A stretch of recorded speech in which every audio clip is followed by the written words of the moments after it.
I think the reason is Pink's art of big booty. Whether I want to order Chinese tonight? That sounds great. Yeah.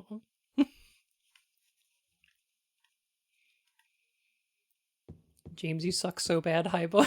Hey, clown, how's it going? I have to get this out so I don't mess up the video again. Bun bun bun. Nui. Bun bunny bun bun.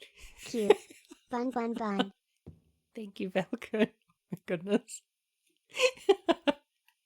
That exact thought about Alan Wake being more niche and was worried that if it did less, you and Matt would think it's you. Yeah, no. Like, I get it.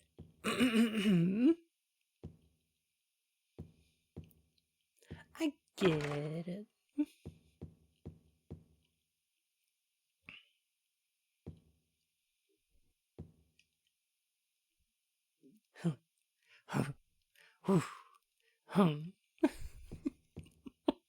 Such a weird thing to be able to do. Common wisdom is the historical society is the best part of the game. Do you agree? Interesting. Really? Interesting. No. No, not at all. No. Weird. Oh right, you had ended off, after explaining the importance of the coal mine, right. Oh gosh, I'm self-conscious about using this now. Yes, that's correct. All right. So I talked about how I think this painting might be a manifestation from James's subconscious rather than the source of the look of Pyramid Head. And then I showed off the coal mine. It's the Wiltsea coal mine. Presumably somewhere near Wiltsea Road. Down there.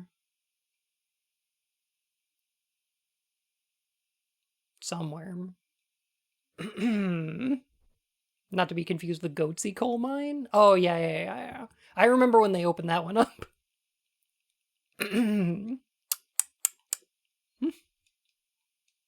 I heard there was a big cave in there.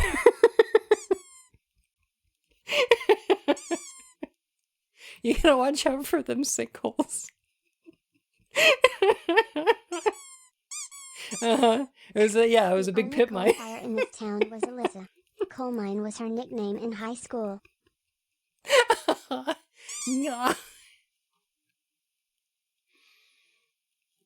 my goodness.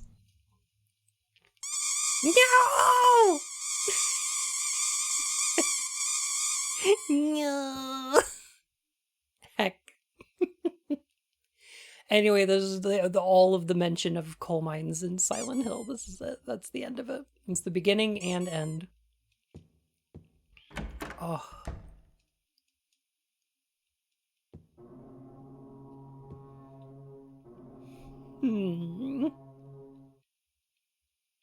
Those tarts do be unjammed. There's nothing useful written on them. There's nothing particularly special about this photograph. A photo is hanging here. Brookhaven Hospital, 1880. Place is old as hell. This hospital was built in response to the Great Plague that followed a wave of immigration to this area. It was originally a little more than a shack, but it gradually grew and grew.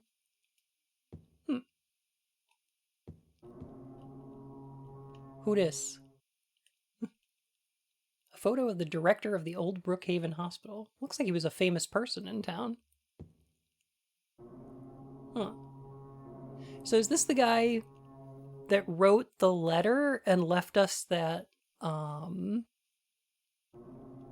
wrench? There's a photo of a deep, deep hole. What could this be? Okay. This photo is definitely not actually here, right? Like, I talked about the Pyramid Head one being a manifestation from James's subconscious, but I feel like this one has to be. Because I don't know if that pit exists in that way. That's foreshadowing for a thing that shows up later. We found it, the Goatsy pit. God damn.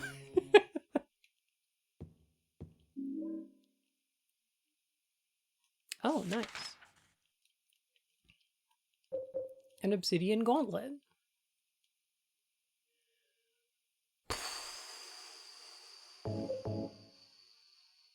So that's... Okay, so that's 3 of the items we need for the ritual.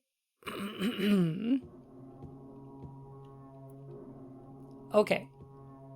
Another thing I want to point out, I do not believe this staircase exists. I don't think that the Historical Society may or may not have actually been built on top of the site of the old prison. The sound you're hearing in the background is almost like a foghorn. A reference to the fact that this is built on the lake. But the thing that I want to point out is that the Historical Society is right there on Nathan Avenue.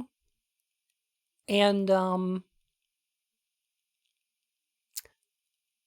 I don't think in the 1800s they built an underground prison on the shore of a lake. I don't know if you can do that. I feel like the water table is way too high.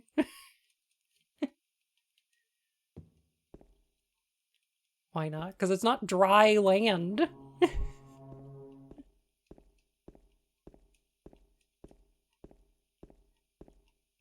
Maybe they were bored. Do you know the water was that high then? I guess not. But also, like, this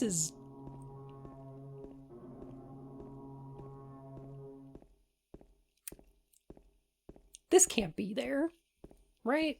Is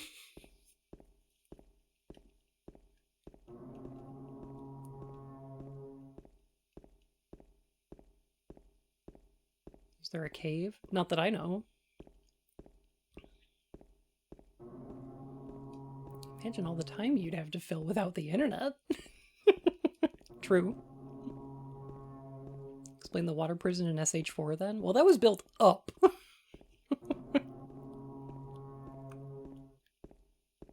This is built down. Just staring at the wall, drooling? No, I think that,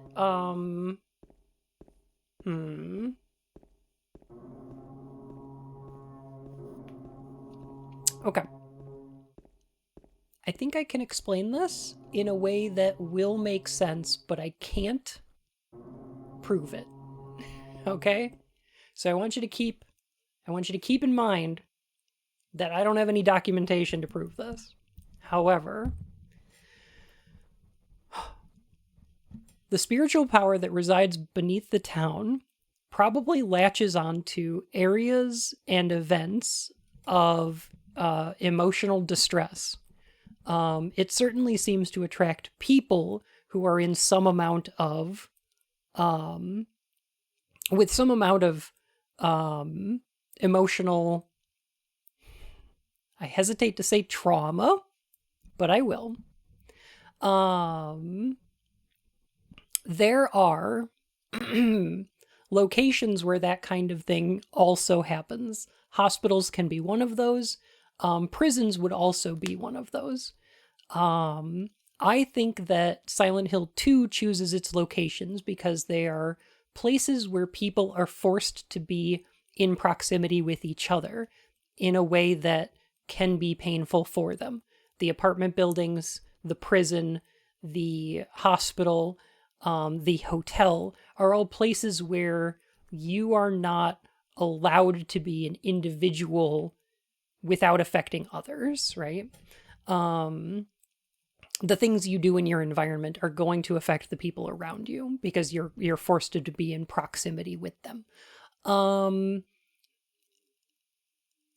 The prison is a place that the town's spiritual power can draw on because of the intense emotions that took place in and around it.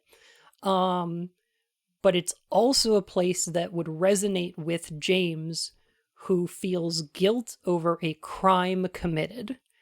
So if James feels that a prison would be an apt place to face judgment for his guilt, then the town can go ahead and manifest that in this way. That's what I think. So the historical society is being twisted by James's subconscious mind, by the town's spiritual power, into this form. This will be on the test, yes. Yeah.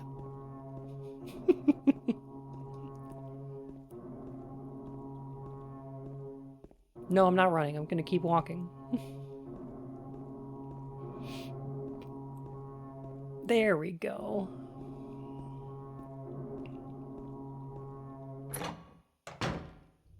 You going up or down? Down. We are descending.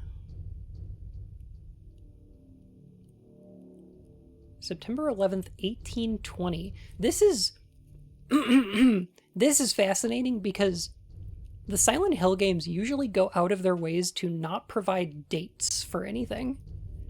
That said, we've gotten a couple of dates from like the 18 or 1700s.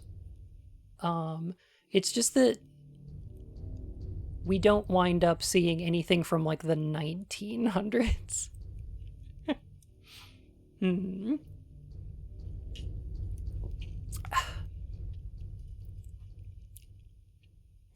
Say that as if the town's like, I know you don't want it, but your subconscious gave me the okay, sucks for you.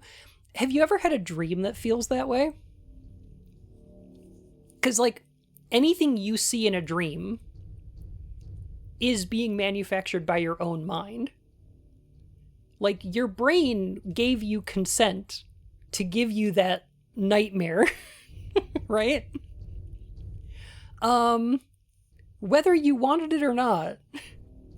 Like, yeah, sucks for you. You're trying to run away from a killer, but it feels like you're trying to run through tar, and your legs don't work properly. And also, you've got a homework assignment due. And you're late for work. At some point, your brain decided to give you all of that. That feels antagonistic.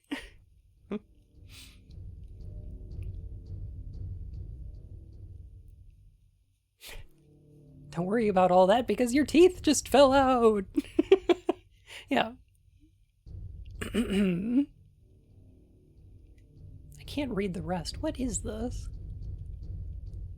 C221. Okay.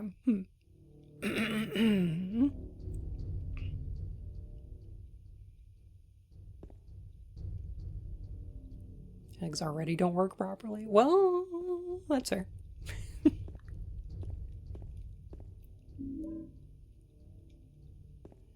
Kind of reminds me of the Hiver, Discworld, Tiffany Aching books. Interesting. Huh. I guess I could see that.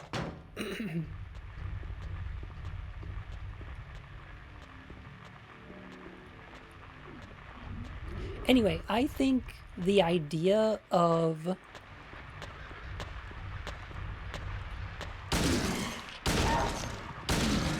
this sort of manifestation of the unconscious is kind of the point of Silent Hill. If you got Silent Hilled, what do you think your pizza marinara would be? An object that feeds into my worst impulses. An object or person that does that. Let me think. What are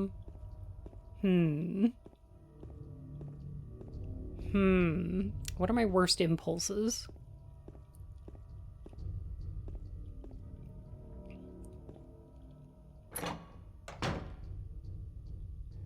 Copy of Kingdom Hearts 3 for the PS5. Oh my god. Oh, hey. I know these paintings. I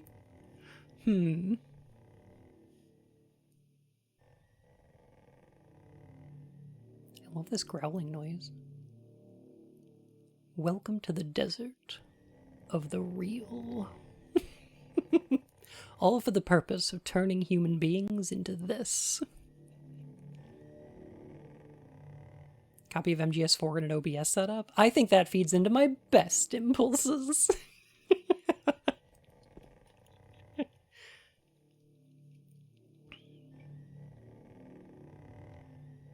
Crimson and White Banquet for the Gods. I like this painting. There are higher res versions of this painting out there. I think there's one of them on the Silent Hill 4's promotional website in Japan, which had the victim files on it. I think this was part of it. This particular picture. Not 100%. You think of the Silent Hill movie using these monsters for no reason other than member berries? I'm not sure. Death by skewering. An execution at the prison. Death by skewering or strangling. To choose his death is the prisoner's last taste of freedom. Not much of a choice, is it? Toluca Prison Camp. Built during the Civil War, later became Toluca Prison. I don't know if that exists there anymore. I think that shit was torn down. God, I love the pipes coming down this wall like they're roots or veins almost. It's this idea of like industry acting like an organic thing. It's very good.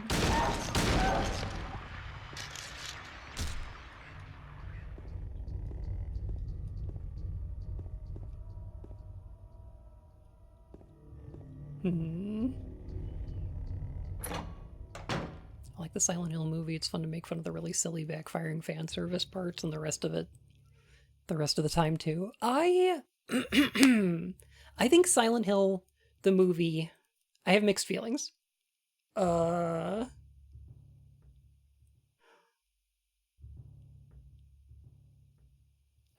I have conflicting feelings about the movie because on one hand, I feel like there's some fun imagery. The music's pretty good. The set design is great. I like the way that a lot of stuff was sort of animated and produced.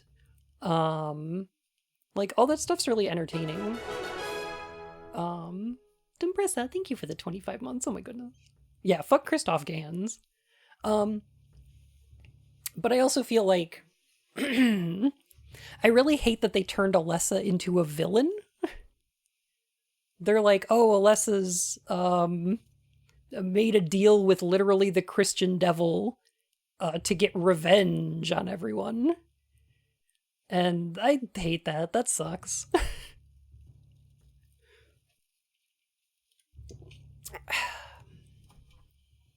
Yeah, not really close to the source material. And unfortunately, I feel like the movie was a lot of people's introduction to Silent Hill, which gave them the wrong impression of this game series. That's my biggest problem with it. Not necessarily the movie itself, but yeah. Yeah,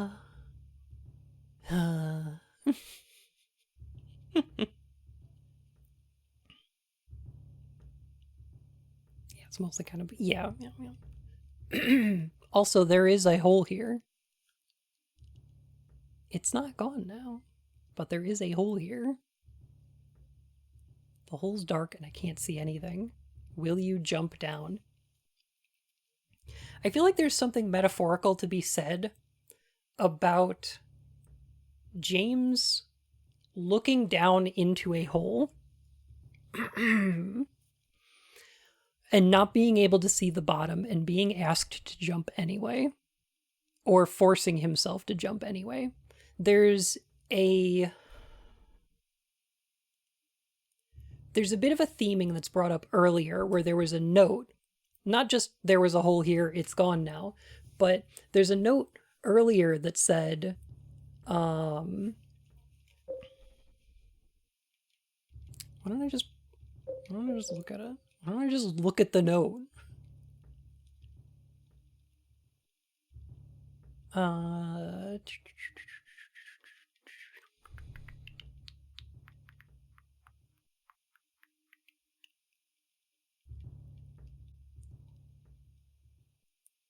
Was it the doctor's journal?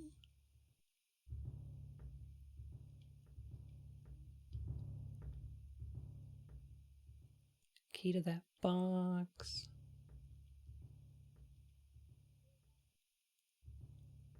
Gosh, I thought it was the memo on the map in the hospital.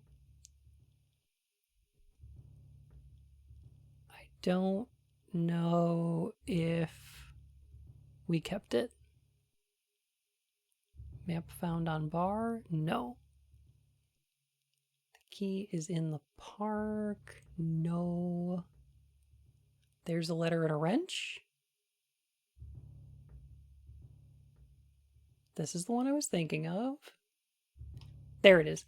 He who is not bold enough to be stared at from across the abyss is not bold enough to stare into it himself. So, I feel like there's a metaphor here where James doesn't know what's going to happen if he accepts the truth. What he's taking into the hole is a leap of faith.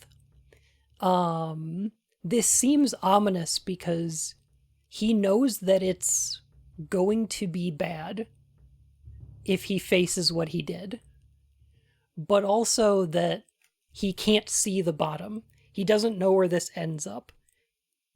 He doesn't know what's going to happen. And the game is asking him to take that leap anyway, right?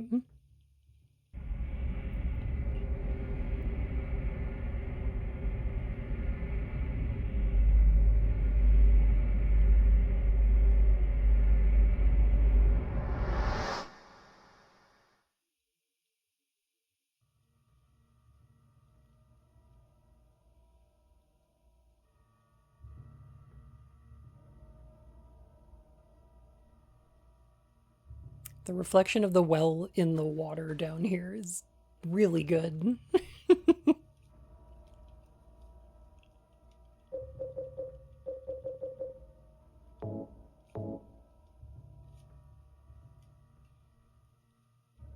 Yeah, it looks pretty endless. Also, this is maybe one of the harder parts of the game to figure out.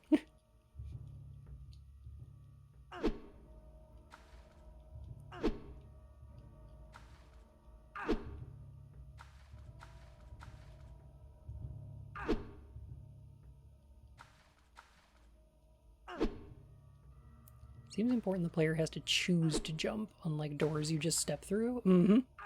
Yeah. The game also asks you... Here we go.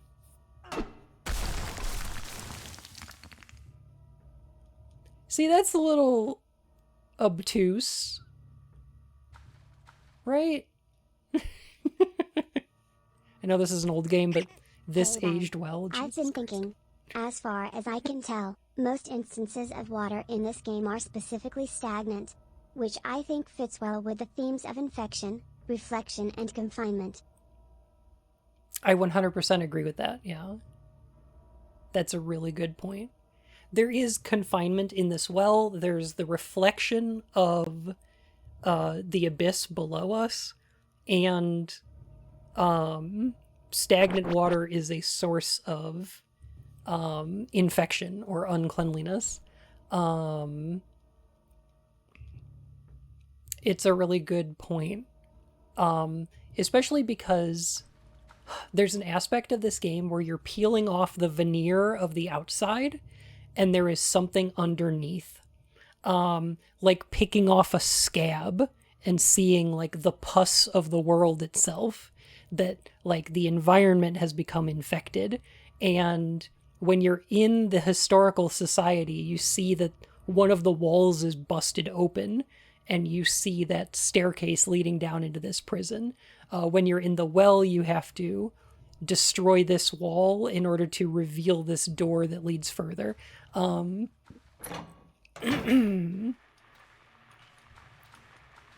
There's something underneath the veneer of the world. And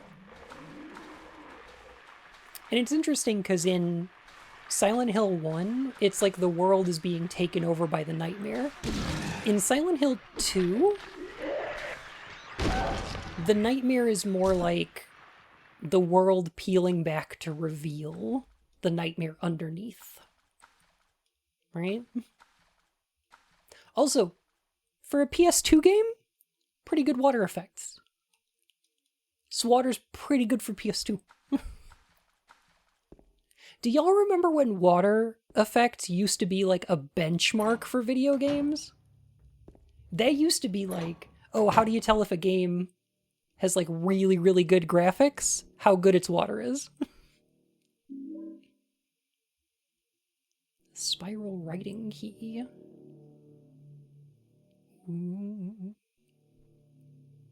It's almost like Team Silent put a lot of thought and consideration into the storytelling, and it implies things about the characters, how that level of care is what makes this game such an enduring work of art. Yeah, totally.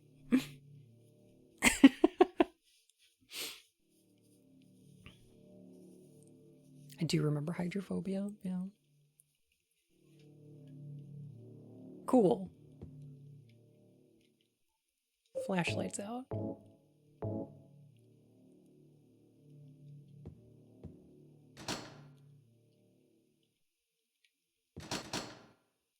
Now I remember.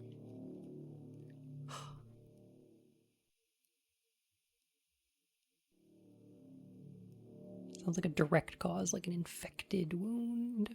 I could see that, yeah. Can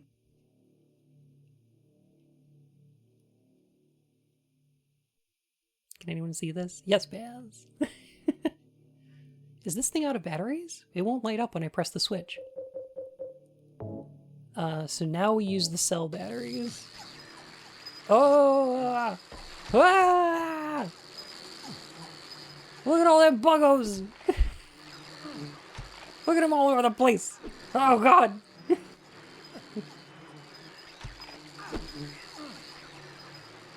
Oh, they're just shaking it. Just shaking it. Oh, like a Polaroid picture.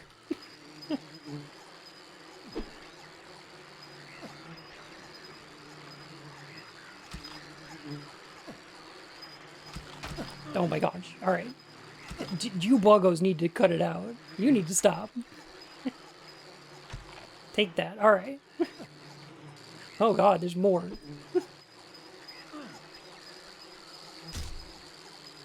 They're going all up the wall and everything. Oh, get out of here. Alright.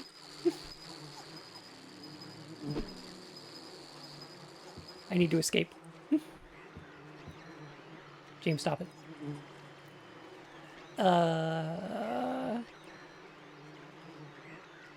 5, 6, and 7 in some order, right? Here's my mouse. 5, 6, 7. No. 7, 6, 5. No. 6, 5, 7. 6, 7. What? Do the wall bugs look better on PS2, or is this just like a weird effect created by whatever mod you're using? They're just kind of like that. It's kind of how they are on PS2 as well. Phew.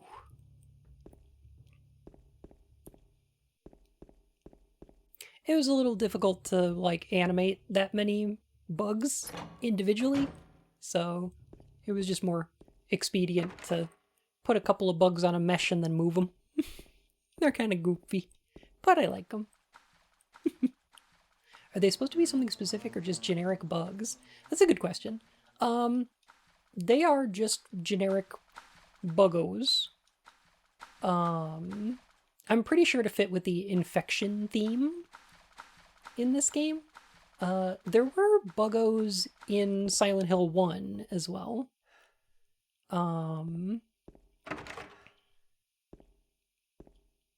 Obviously. And there are some later on, like in Silent Hill Homecoming, they bring the buggos back because they were in the movie. And they include stuff like, I think they've got like human faces in that game. They look weird. I don't know. It's kind of cute. This is a fun room. You can see the fluorescent lights there that imply that we're in a hallway. In fact, a hallway that we're going to visit a little bit later. Framing's really good though, yeah. Like the gravity's weird.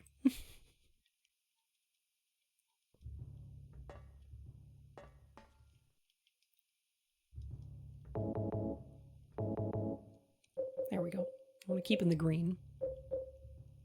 Oh god, I have so much shotgun ammo. Why am I not using that?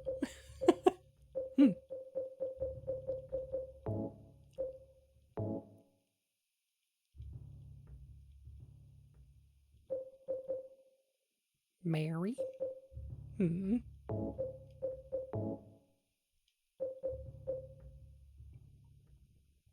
Stagnant water attracts bugs. I think I'm onto something. A little bit, yeah. That's definitely a place to go with it. Key with a slim 3-inch long cylinder attached. The cylinder is engraved with spiral writing.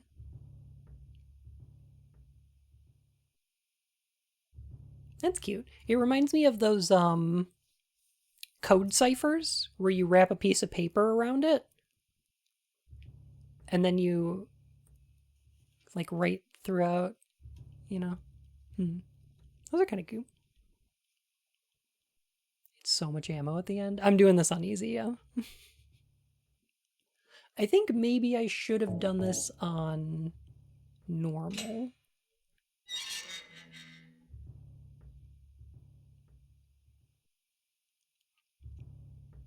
It's pitch black beyond the door. I can't tell how far the blackness stretches. So, this is one of the reasons that I said that I think the painting of Pyramid Head, or the painting of the Misty Day and Executioner or whatever, is a manifestation from James's mind, is because these environments get very dreamlike. Once you enter the historical society, it becomes more and more and more affected by James's subconscious. It becomes more dreamlike and more surreal, and more impossible. We're dropping down these like infinite holes. We're breaking out of the well and into a flooded area of the prison. But then the water level can't be that high because there's also this giant pit here that should probably be full of water, and all of this is underneath a building on the coast of Lake Toluca. Yeah, it's all very, very weird and very impossible.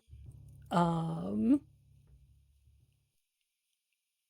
I think it's not beyond the realm of possibility that the inside of the historical society is just as manufactured from James's subconscious as the rest of this environment is. I love this game. I need to replay. It's so worth it. It's so good. The secret power of James Sunderland is he can't jump, but he can double jump, which is how he negates fall damage. I love... Oh, man. In Dragon's Dogma 1, if you're playing as a Strider, you unlock a double jump ability, but you can't use it to negate fall damage. So if you drop from like a height that'll kill you, and then you double jump at the end, like right before you hit the ground, when you hit the ground, you go immediately in one frame from your feet to splat face first on the ground, like completely belly flopped. It's hilarious.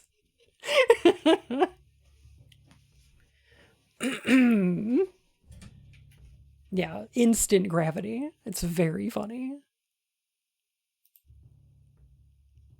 Question for you, Bun. These environments are clearly becoming non-Euclidean, like they're not going to fit into the space they're supposed to be in. How do you square that with the idea that all of this is being manifested into reality as opposed to some sort of alternate reality or whatever? Reality itself is changing to accommodate. Like that's the best I can explain. Is that it works under dream logic, you know? 'Cause like Angela's down here too, but she clearly didn't go through this whole prison area. I don't think. You think James Sunderland isn't actually hallucinating all this and he's just had a really bad week? I think that's the interpretation that a lot of people take to these games, especially after Silent Hill 3, when Vincent says they look like monsters to you.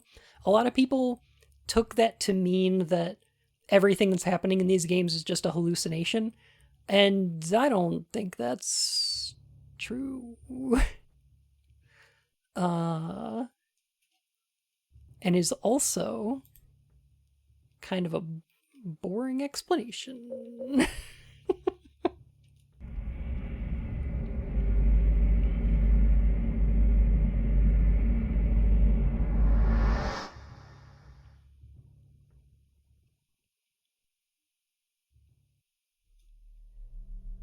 And then we land here.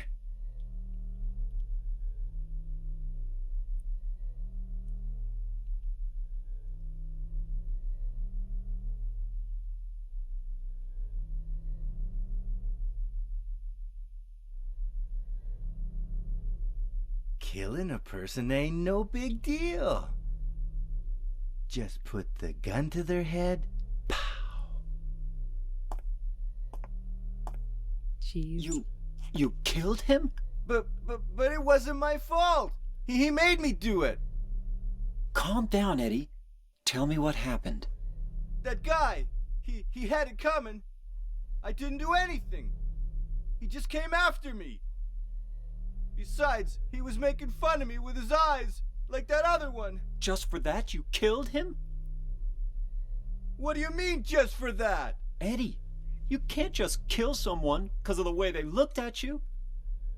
Oh yeah? Why not? Till now I always let people walk all over me.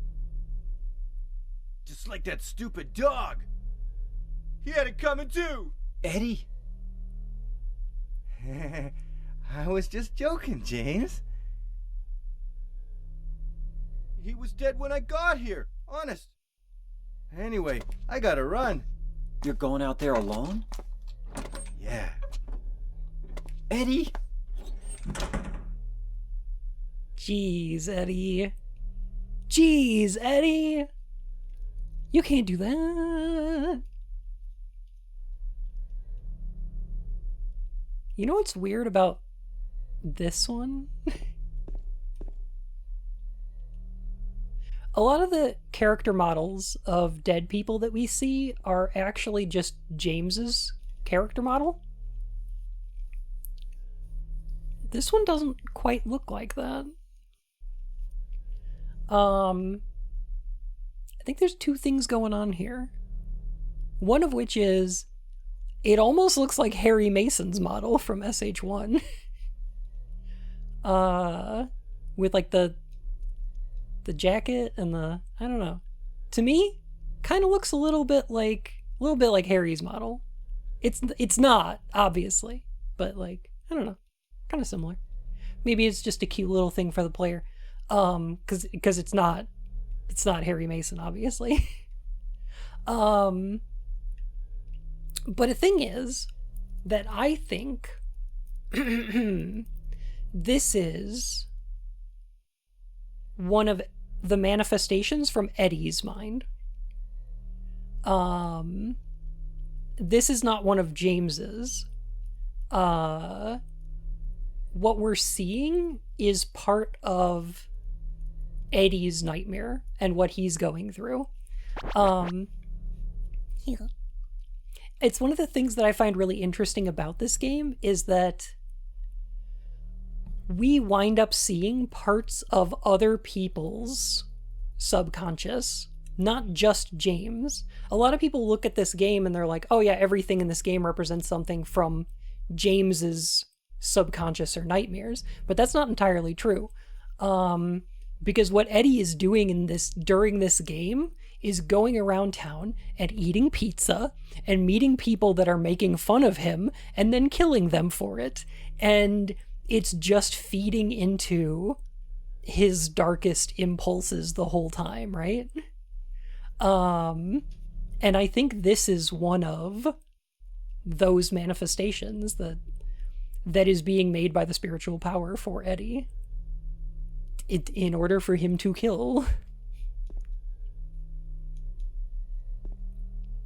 I say a theory I have? Absolutely, Darthless. Go for it.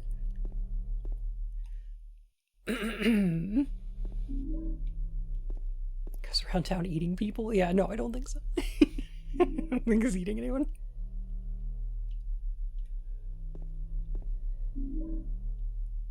I got the Tablet of Gluttonous Pig. And we're in a cafeteria. Got it. Okay. Got it. Okay. That's why this is this environment. Not only are we seeing objects from, like, objects and places from Eddie's subconscious, but they are being mixed with James's.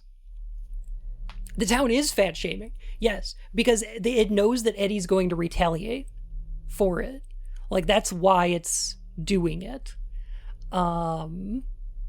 I don't mean to imply that the town has a will or a desire, but it does seem to feed people's worst impulses with its manifestations, right? This environment is a prison cafeteria.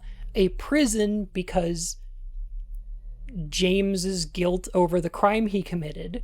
A cafeteria because of Eddie's self-conscious nature about his weight. It's so good.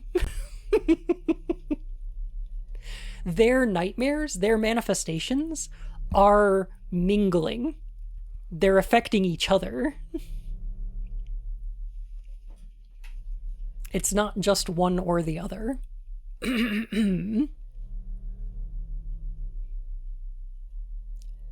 All that happens near food or related to that is linked to Eddie? Yes. Yeah.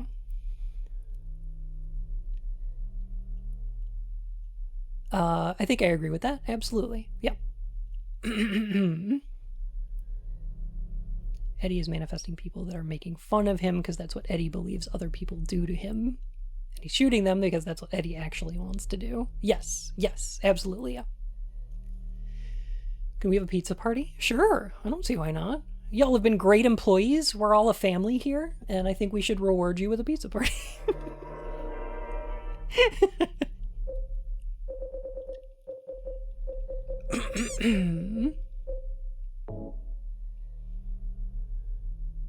It's not like they thought a lot about how this stuff would work. Right?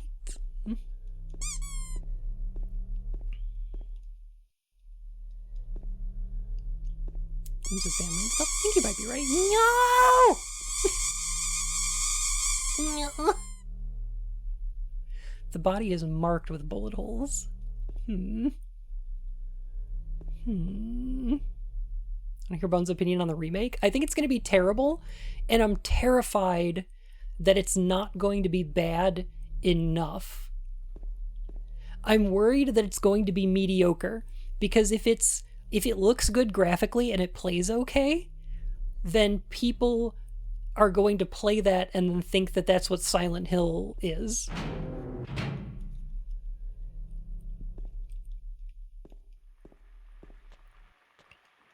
Instead of the original. Yeah, it's going to be technically good and get 8 out of 10s. That's my fear. That's my greatest fear. Is Konami making it, or did they farm it out? They farmed it out to Bloober Team, the makers of Layers of Fear, Observer, Blair Witch, and The Medium.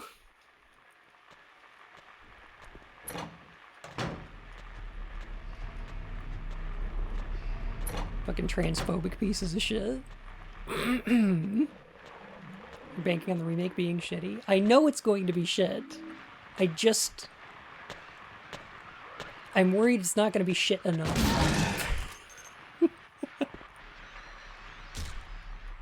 The reason I don't mind the HD collection is because everybody knows not to play the HD collection.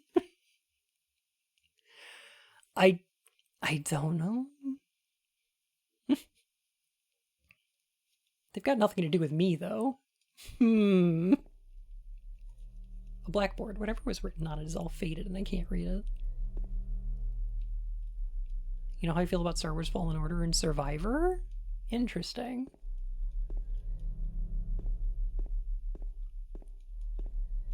I thought those were pretty alright.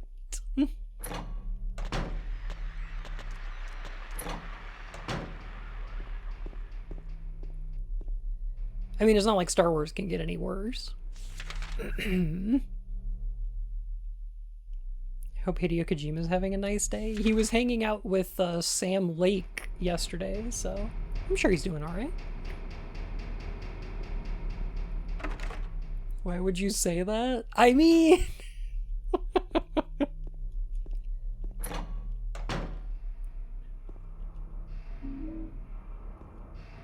It wasn't a challenge.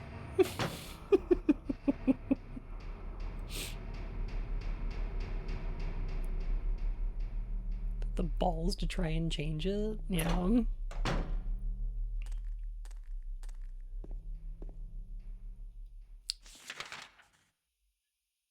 Bon,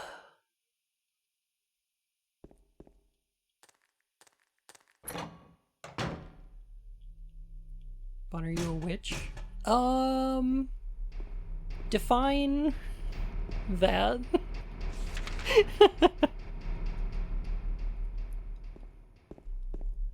My mom is Wiccan and I was raised in a pagan household, so... Yeah, kind of? Yes, there are hills. They are silent. There are even 2 of them. Yeah. Really? Yes, really?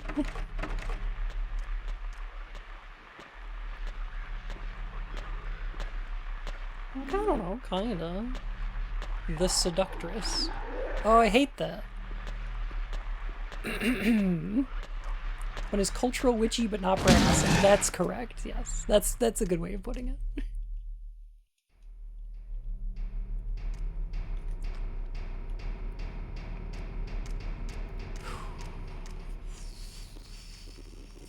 Okay.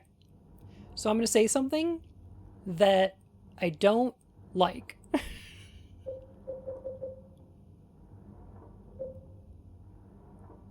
These panels are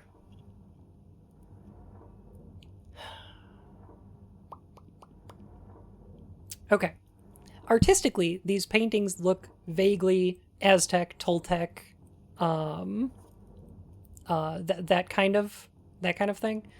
They're like that because they're trying to associate themselves with two different things, one of which is sacrifice, human sacrifice and execution, and the other of which is the history of the land that Silent Hill was built on, right?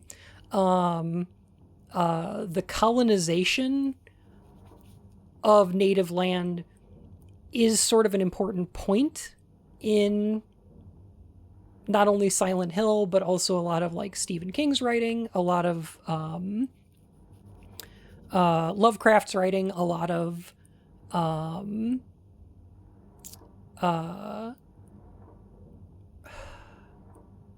one more, I've got it. David Lynch's work. And those were huge inspirations for Silent Hill. So Silent Hill is also interested in discussing these things. Bear, oh my goodness, how are you? Oh my gosh, welcome in, Raiders. It's good to see ya. I hope you had a lovely stream today. So I'm going to say something that I hate. One of which is that Gluttonous Pig is a representation of Eddie, and the Seductress is a representation of Angela. And I mean both of those in the most uncomfortable way possible. This is real gross.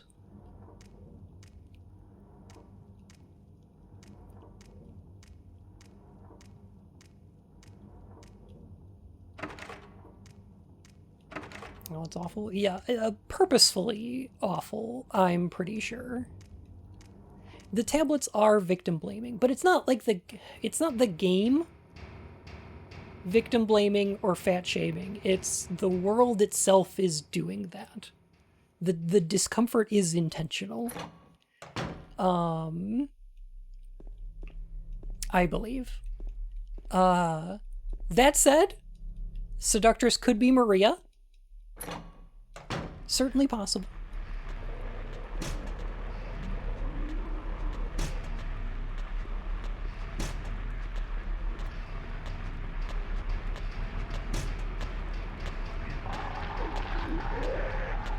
Like the town, yeah. Does feel as internalized trauma. That's kind of the impression that I get.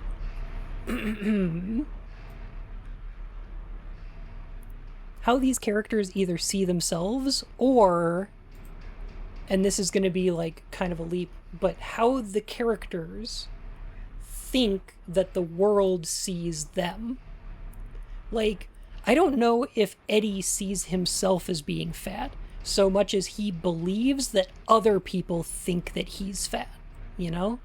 And that seems to be the problem more than Eddie thinking that his weight is a problem. It's that he thinks the rest of the world is constantly judging him for that.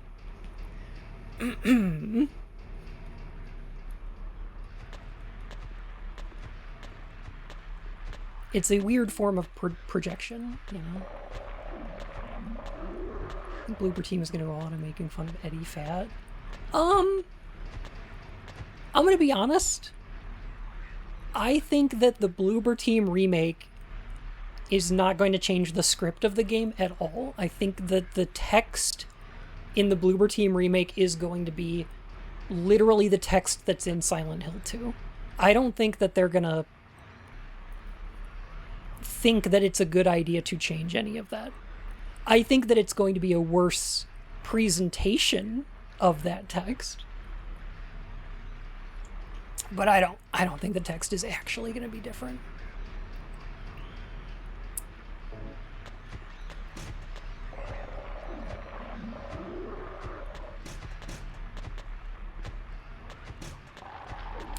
Internal self-blame can be a trauma response in order to feel like you have more control than you actually do. I can understand that, yeah.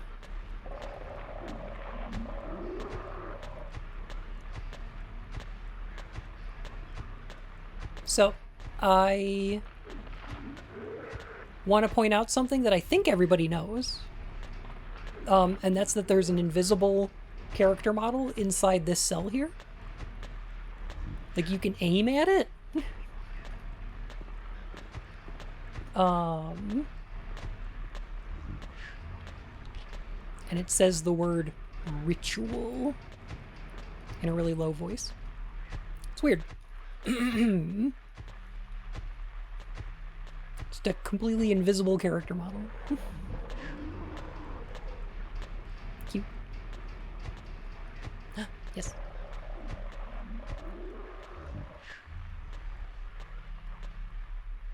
Morbidly fascinated to see what Bloober does. Not sure buying it though.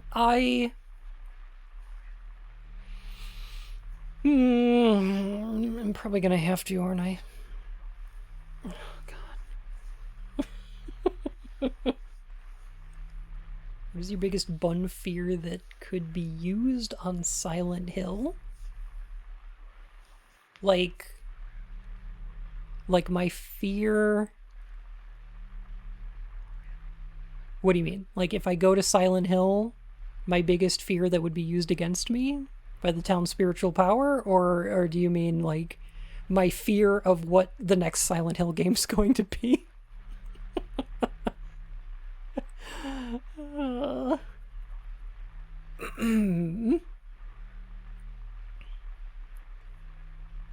Used against you? That's a good question. I'm not sure, actually. Did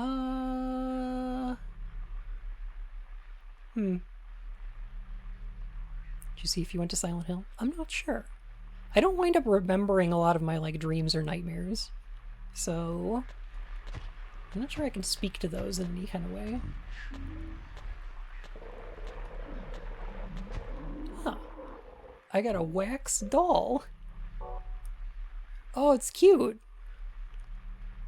Huh.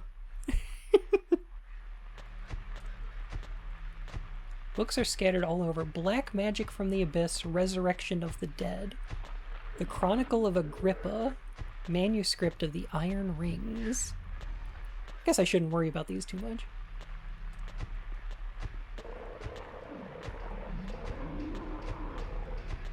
Chronicle of Agrippa is one of those that gets me.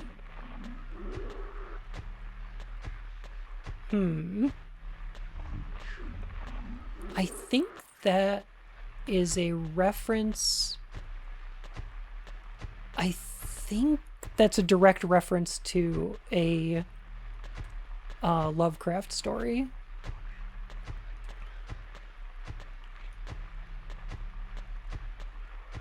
On Sacrifice and the Art of Demon Summoning, Tome of the Seer, The Feast of the Succubi, The Fallen Angels of Mercy and Favor.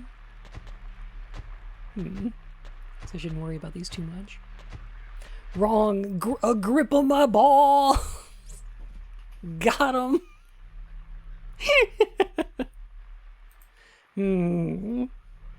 Hang on a sec. Let me look something up real quick.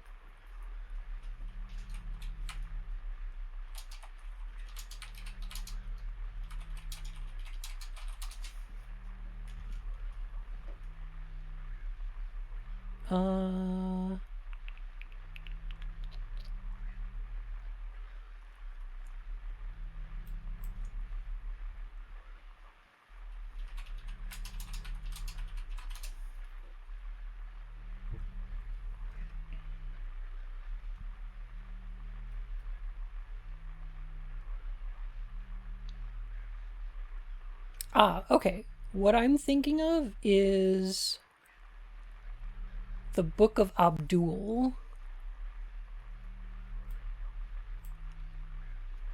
which is a Lovecraft reference.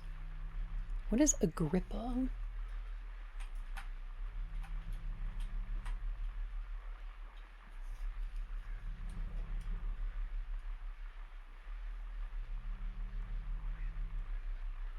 Vipsanius Agrippa, former Roman consul.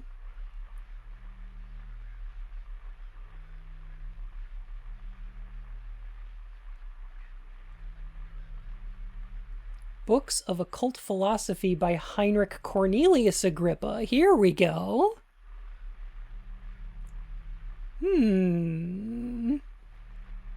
That sounds about right.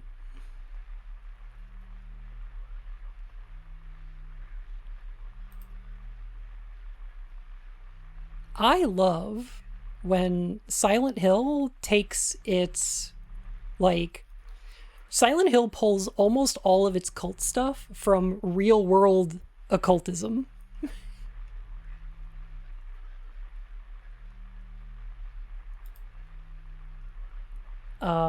And I think that's fucking cool.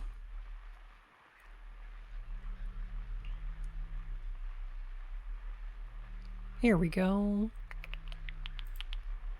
So this one is probably a reference to 3 books of occult philosophy or magic by the famous mystic Henry Cornelius Agrippa.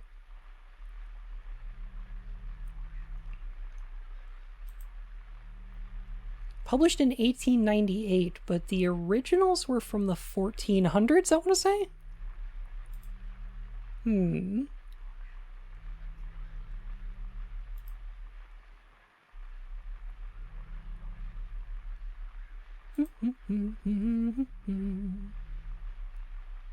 Where is... There was one other image that I wanted to show.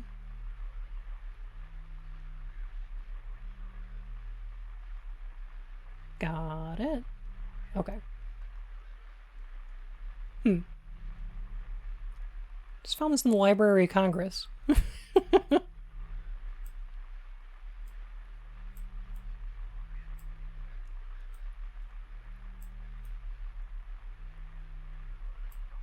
Fascinating.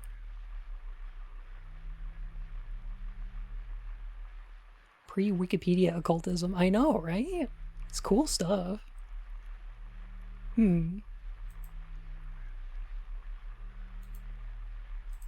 Fascinating. Sal! Oh my goodness. Thank you for 39 months. Welcome back to the Court of Hearts, Your Guess Majesty. what time it is? What time is it? Adventure time? Question mark?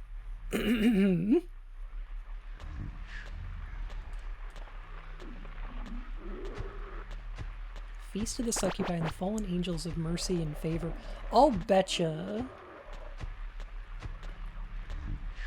a lot of these other ones are also references. Time to pet the bun. Oh my goodness.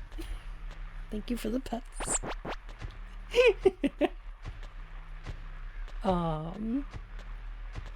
That's cute though. That's really interesting. You watched Adventure Time? No, I haven't. No.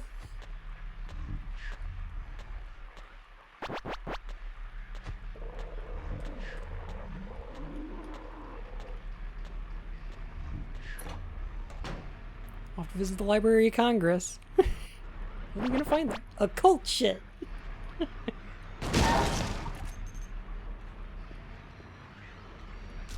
Adventure Time rules. I had a few friends who were into it. I'm sure it's fine. It wasn't my style of humor. Like, it seems like it was well made, but just not my kind of thing.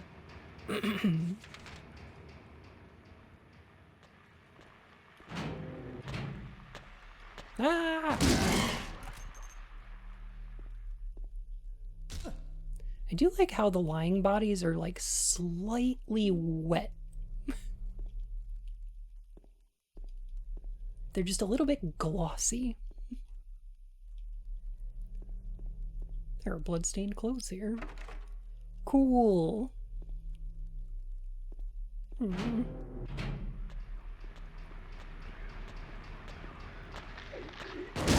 Hazine, she's pretty good. Just got back from vacation yesterday. Look, if you see their legs, it looks like James killed a regular person. I think I'll have some things to say about that later.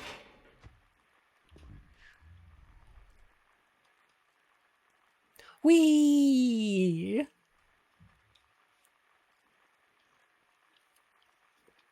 A woman in flight.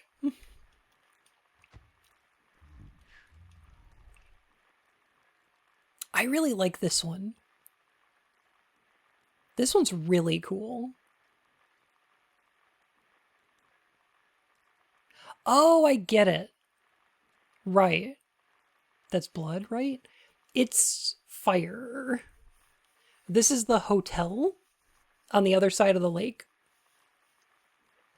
You can see the pier right down there, and it's pretty distinctive roof. But it is the fire of the on the hotel in the hotel. Burning Man. Yo, Burning Man. Let's go? Let's not go. Burning Man seems like a terrible time for me. I don't think I would enjoy Burning Man very much. Oh shit, it's Woodstock. 436 people at a recital. It's a crypto bro thing? Jesus. Oh, I hate that.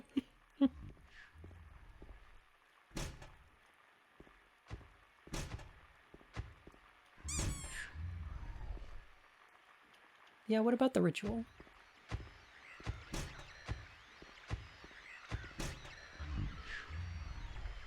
See, James looks up at this thing.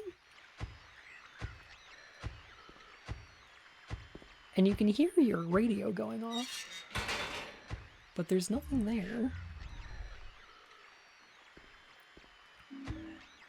The oppressor.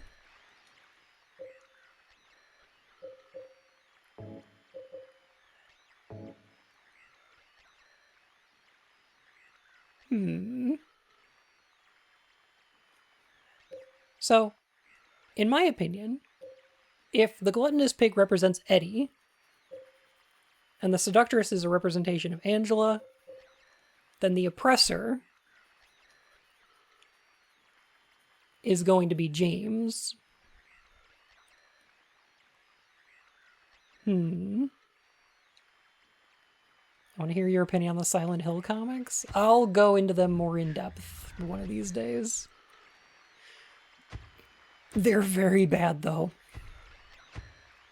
They're really, really bad. It's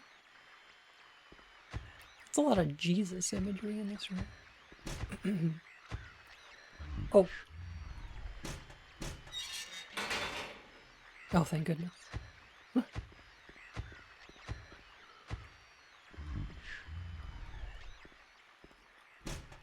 There's something about just trapping you momentarily in a room like that that really activates a panic response.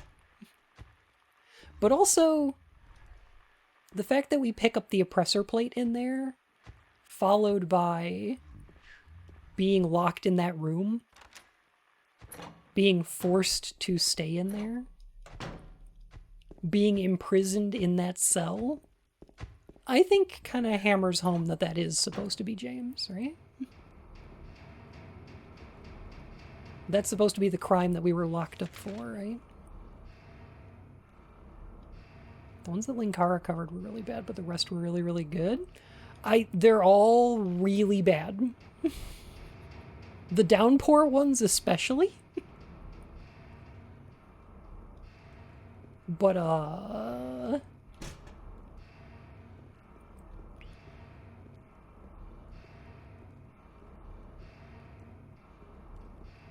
so, some of the Silent Hill comics, they can be divided into two types. There were the ones that were written by the same guy who wrote, I want to say Homecoming? No, Downpour. I think the writer of Downpour was one of the comics writers, if I'm not mistaken. I could be super wrong about that. So the Downpour comics are super bad, because they're about Cop Lady. And during the course of the comic, a monster shows up and says, I am a representation of your sexual assault. Here is my monster penis. And it's a full frontal shot of monster penis, while the monster says in perfect English, I represent your sexual assault. It's pretty bad. It's really bad. I didn't like it.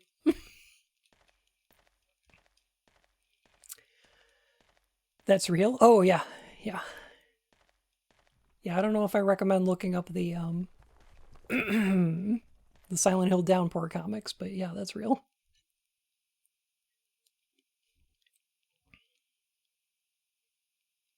I need photographic evidence.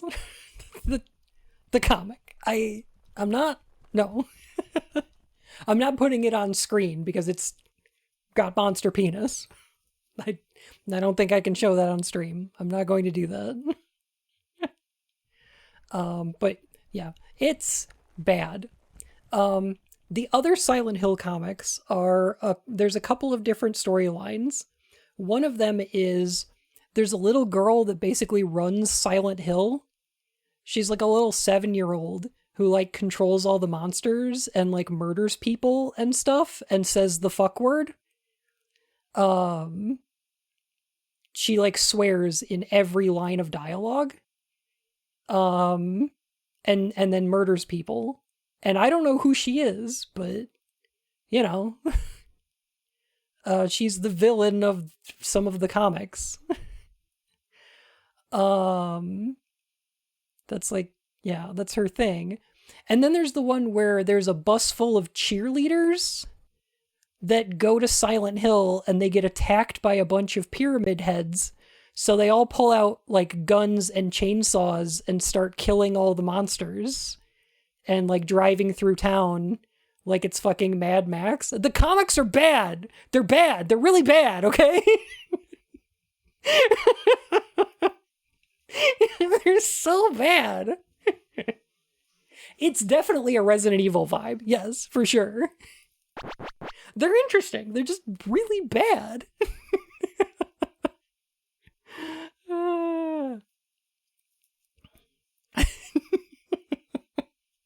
It is Dead Rising. I am the Silent Hill. It's like Resident Evil meets Lollipop Chainsaw. It's fucking weird.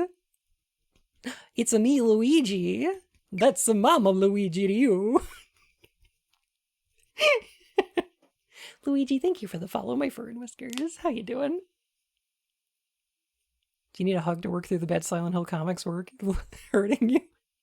I did a rabbit hole episode where we went through the comics. I looked at all the comics. It's in the Silent Hill lore analysis VOD collection. I will probably look at them again. But they're there. You can go and look at them if you want to. Fucking weird. It's so weird. They're bad. I'm sorry, Ink. Did you find it?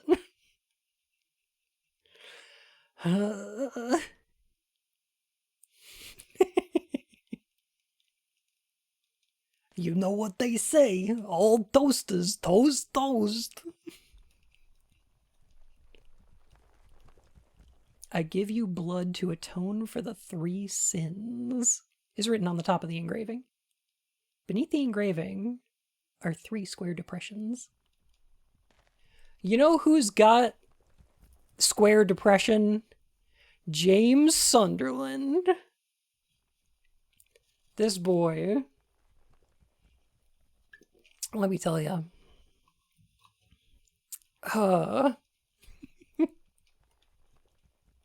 Also, I like how there's 2 pyramid heads with spears. That's cute.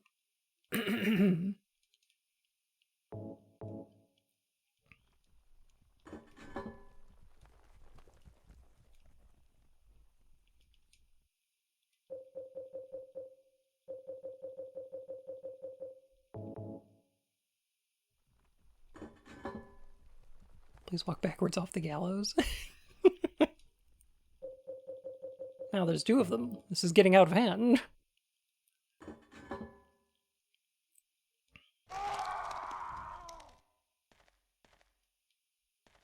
found the page. The monster doesn't say it's an SA representation, but it's still insanely on the nose. Yeah, I was paraphrasing. It is very on the nose, though.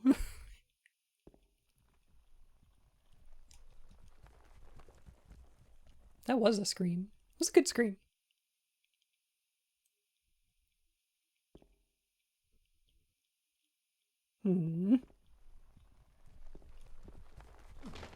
Oop. Oh, that's a great animation. I don't know if I've ever tried to do that before. How did people find that? That's cute. Whee!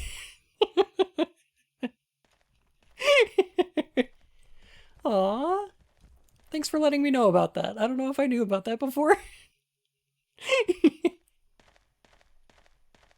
Do it in the first game, too? I want to see Harry eat shit. That sounds cool. Cute.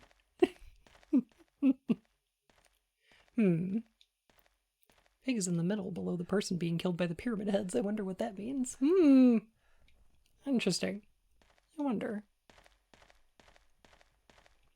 I also love how big this room is. Like, we're clearly outside the prison. But there's still a ceiling up there. Like, this is a courtyard.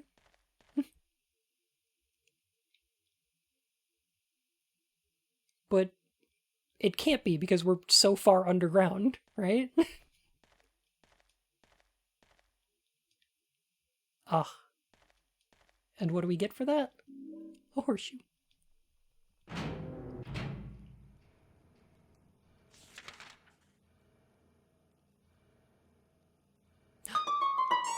Oh, Liz, how are you? Murr. How the heck are you doing, Fremdo? Horms. Murr. You know, I think Liz has played Silent Hill 2 before. What a great game.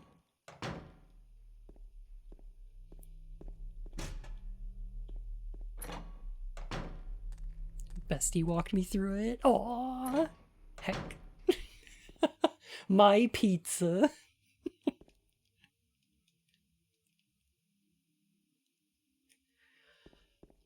Aww.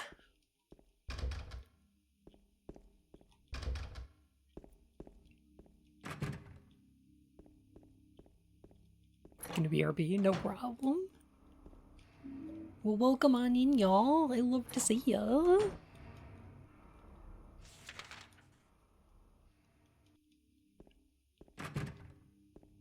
Is this the one with panopticons and foreskins? No, that's 4. This one's the regular prison. And also James sticking his hand in the skibbity toilet. Wait a minute. I knock on the door, but there's no answer.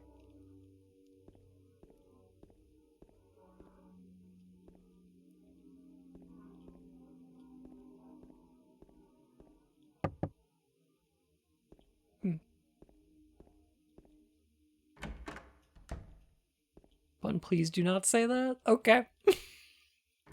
I don't know what it means. I just think kids say that.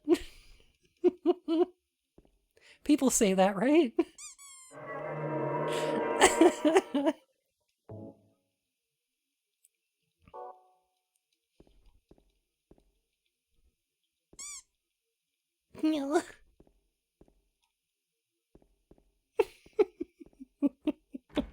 It's Simlish, don't worry about it.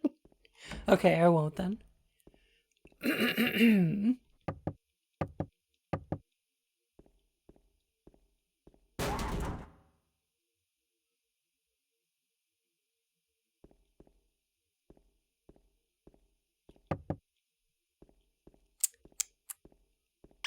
Lucky_Bun got that Triz. I really like this game. It's really good. I'm lit fam.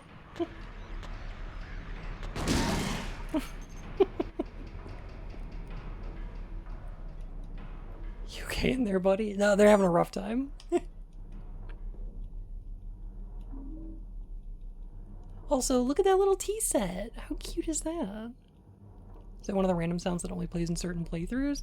I don't think so. I think it's anytime you knock on the door too much.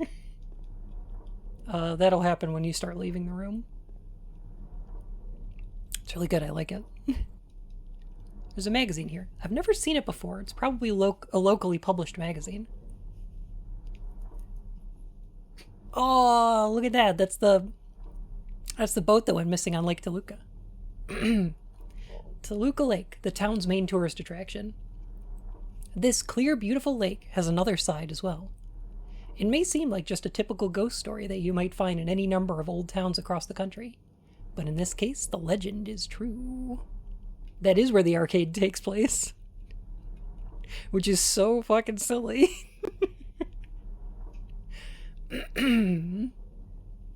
On a fog-bound November day in 1918, the Little Baroness, a ship filled with tourists, failed to return to port. A newspaper article from back then simply says, "It most likely sunk for some reason." Despite an extensive police search, not a single fragment of the ship, nor any of the 14 bodies of passengers or crew, has ever been recovered to this day.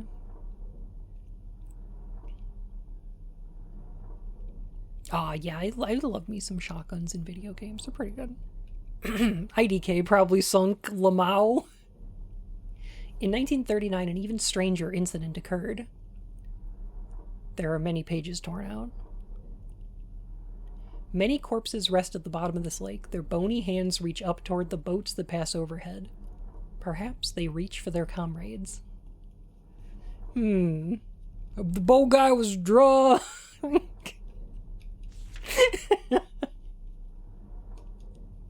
God, Downpour sucks so much.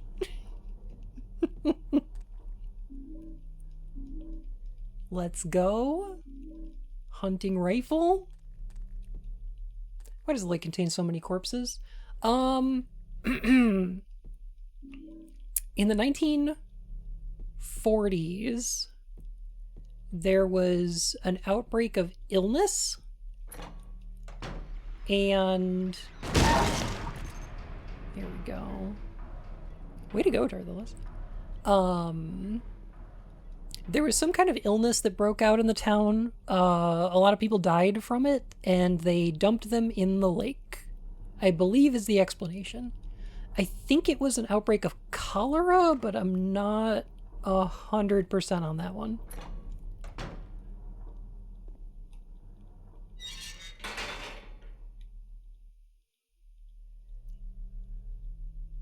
It's certainly mysterious and tragic, but we have no proof that that alone anything supernatural took place, but it does make one wonder. Exactly. That's the thing that I really like about it. Yeah. Why would you dump your dead in a lake? I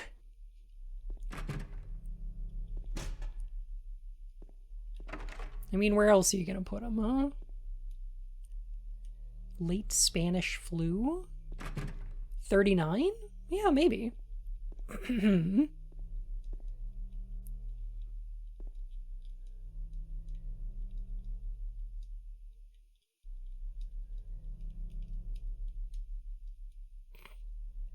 Is Lucha Underground this Wednesday or next Wednesday? This Wednesday we're doing Lucha Underground again. Yeah. All right, this is a weird puzzle. There's a cover on the ground, but I can't open it. There's only a depression left where there was probably once a handle. I don't know personally how you're supposed to figure this one out, but, you know. I guess Okay, it's like a bowl on the lighter. Maybe you're supposed to know to combine with the thing. You heat up the wax and you put it in the hole, and then you put the horseshoe in there, and then it makes a handle. And then you wait for that to dry, and then yeah, it's a little weird one.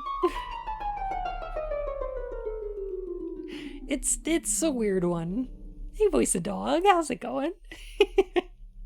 I mean, it does make sense, and it's all items you get in this area, but it is one of the more obtuse ones.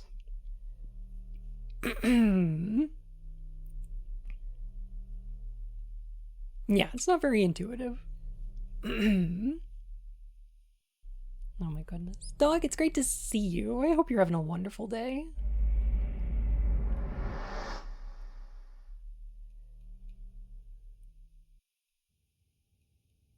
This looks a lot like the hallway we were just in. Oh, holes? This game do be having some holes in it, though.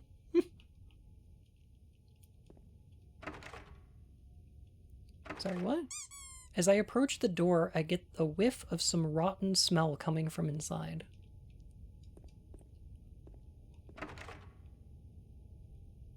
Not great.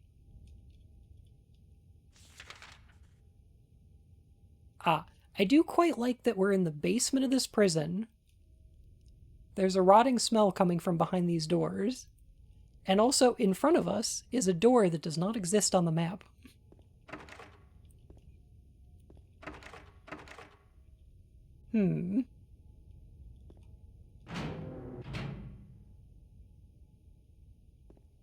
Ah, yes. This is where we keep the grippers. Man, I can't believe I'm showing this on stream for free. Exclamation mark tip. If you'd like to pay for all these feet you're getting on stream.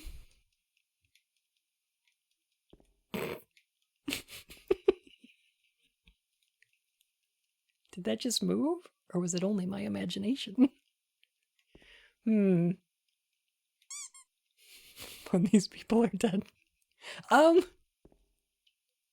Yeah. Yeah. People, though. People? Oh, it's a footlocker. Yeah, that makes sense. It was excellent. Accidentally setting off their Google search? Oh. Oh no.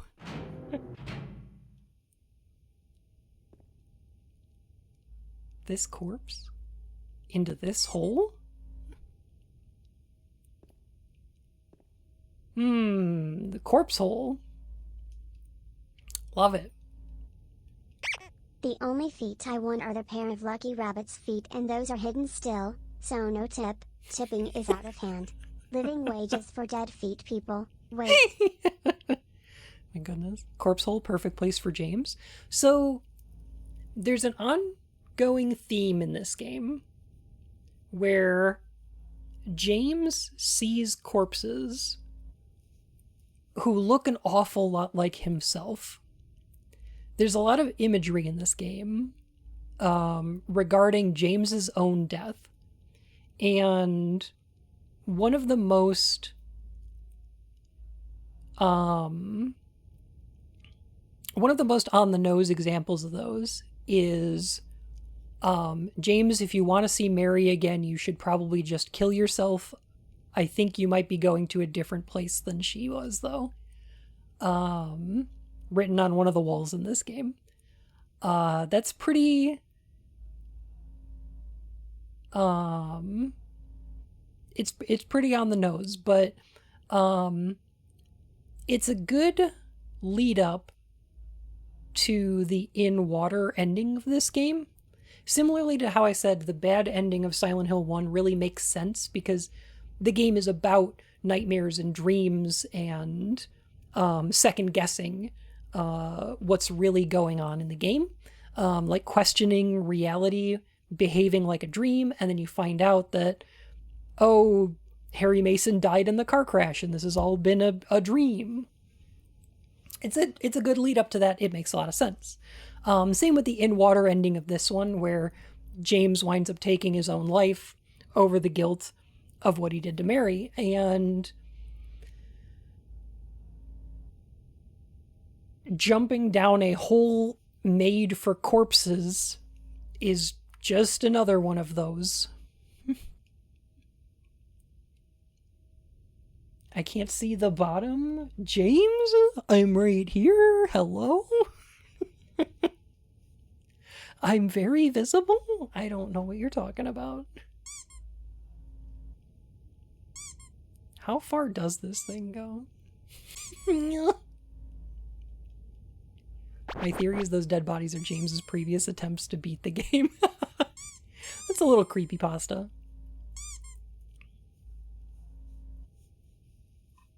I read somebody who thought that who was like, "Oh, I just beat Silent Hill 2 for the first time. I think the game takes place in a time loop." And I'm just like, "Oh my god, kill me." Ugh.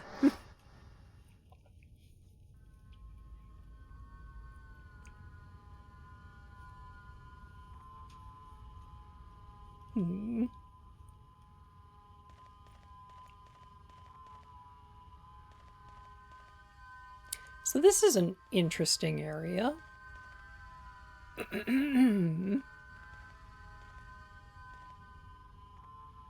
Oh god, yeah, short message. Ugh. Ugh. The flow of time in Silent Hill is not convoluted. You could make that argument for Alan Wake, absolutely. Because there it is, there that is true. Silent Hill, not so much. All of Silent Hill takes place pretty much sequentially and in the real world. And I think that's the best way to understand it.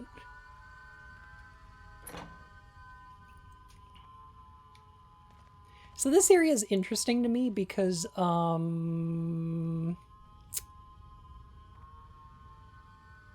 given all these, what are these, joists? What do you call these?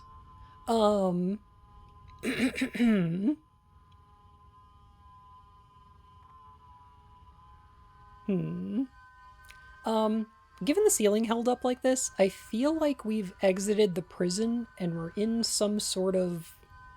I hesitate to say mine.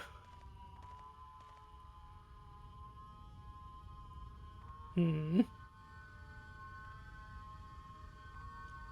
like time travel loops and storytelling. I think it's cheap and kind of dumb. It really depends for me.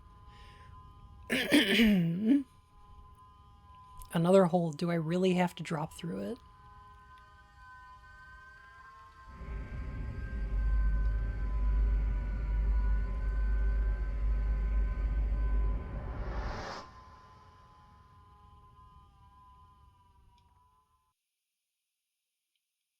Like going down just impossibly far.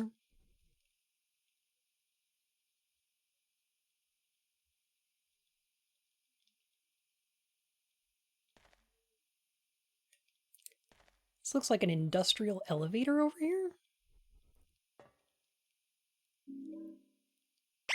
Wait, does that mean the cult's god is really the dark presence and the mine is at the bottom of the lake? And the Patriots are the reason for the dark presence in the first place? It all makes sense now. Yeah, definitely.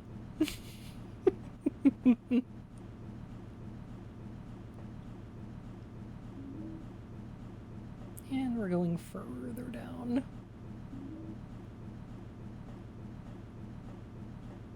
I do think this is a mine shaft. I think this might be the Wildsea coal mine. I'm not 100% on that, though.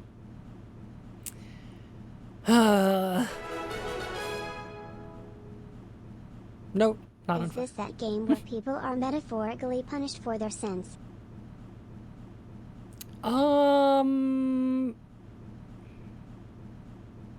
Yes.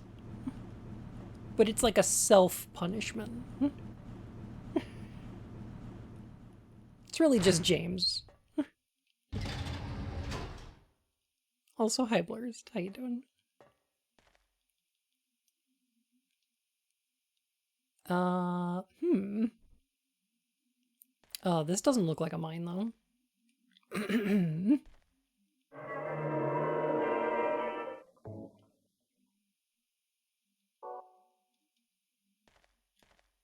You know why these walls are here?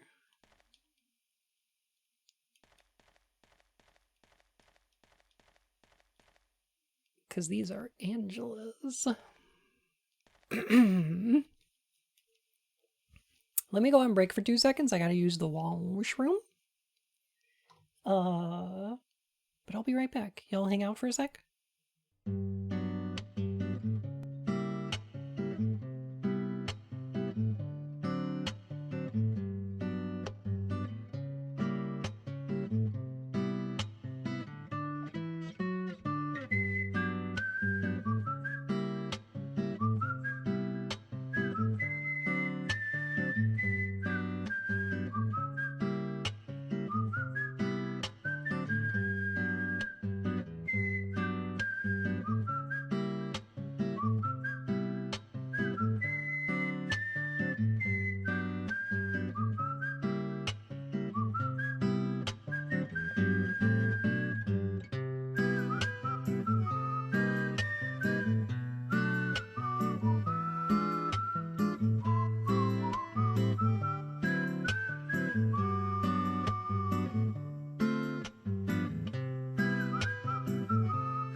Yo, pizza sounds good.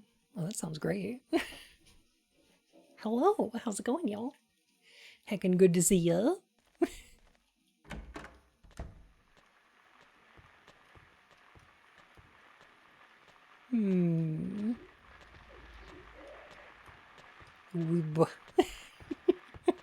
Thank you.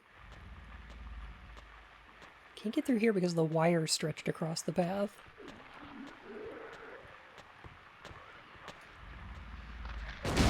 It feels kind of distinctly different than the rest of this game, doesn't it?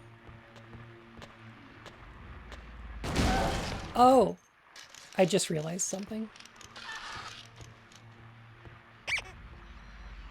Oh, I just realized something. Zero Rosin. Thank you for the follow, my fur and whiskers. How are you? Welcome to the back rooms? A little bit, yeah. So, here's a thing that I was thinking is in this room and some of the rooms we were in previously, it looked like, given like the floor and stuff, there was an amount of fire damage done. Like the paint peeling off some of the doors and stuff looked a little bit distinctly like it was charred, or fire damaged. And I just figured out the reason for that. And it's the same reason that we're going through halls that look like this right now. And that's because Angela's around here.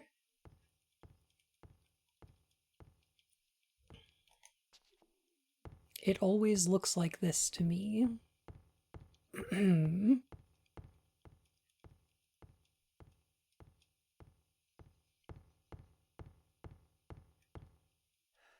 Angela's dreams and nightmares are related to fire.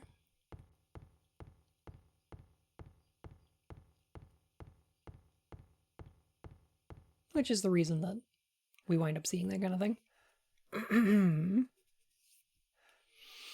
It's the most upsetting part of the game, and maybe the most horrifying thing that's ever happened in a game ever. It's pretty up there. There's going to be a content warning for a discussion about sexual assault later. I'll let you know before it happens. Hey, these guys again. Oh, I missed them.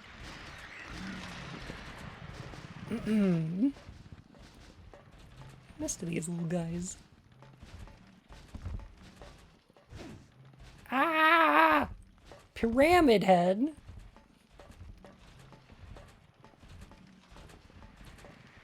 This area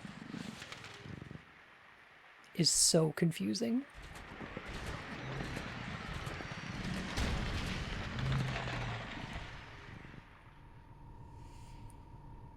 God, this camera angle is so good!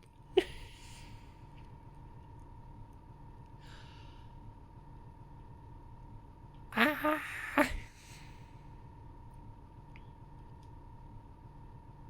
Every person in this game is a fucking trauma. No one is a person who is raised without any traumas. Yes. Okay, so we just picked up the Great Knife.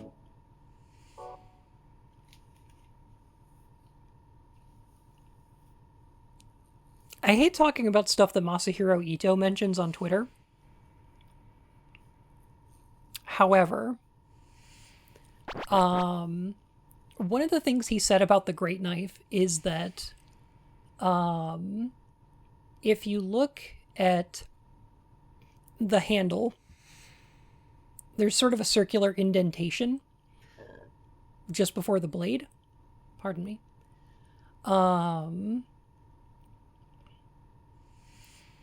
And that the idea was that the Great Knife is actually a pair of scissors.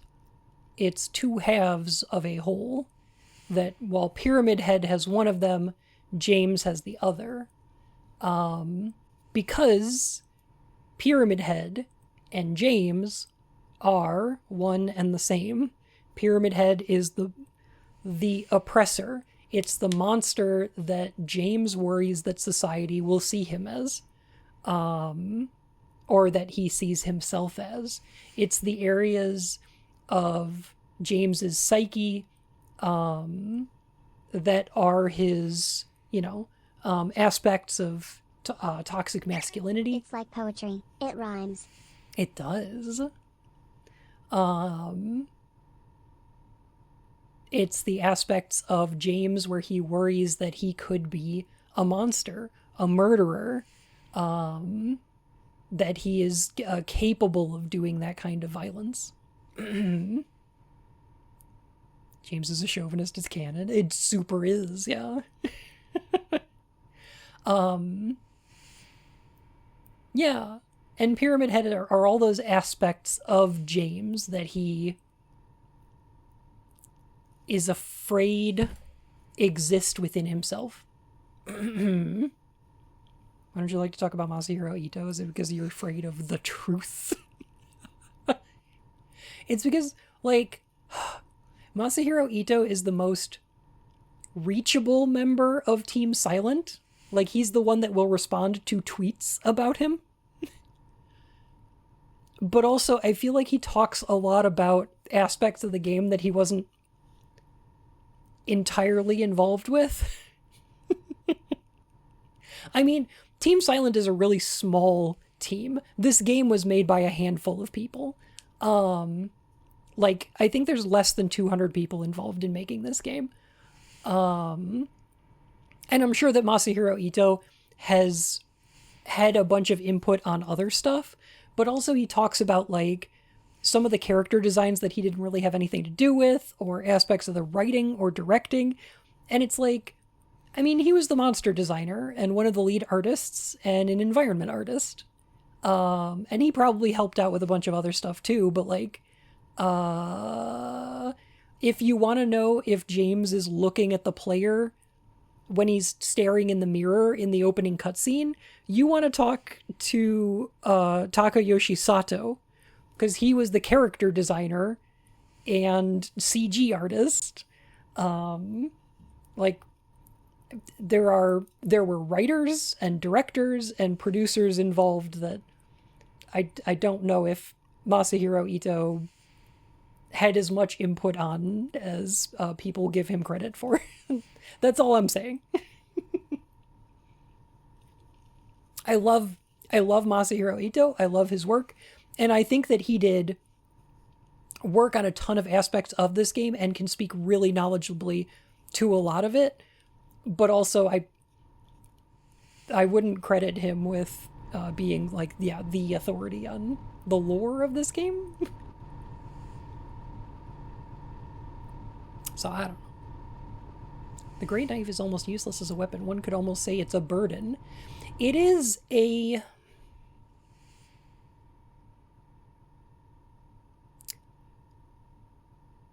gigantic, penetrating weapon. It is a tool of violence that we've seen used against people like Maria.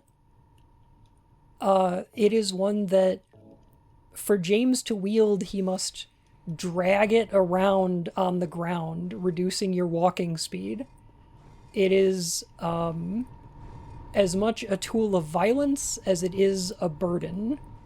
That is impossible for a human to conceivably match up to. I know I talked about Fight Club earlier. I know I talked about toxic masculinity. But the only thing I see when I think about the Great Knife is the ways that the expectations of masculinity are this much of a burden. They are impossible to wield in a way that makes you better than just abandoning them. Yeah. I don't know. Just kind of neat.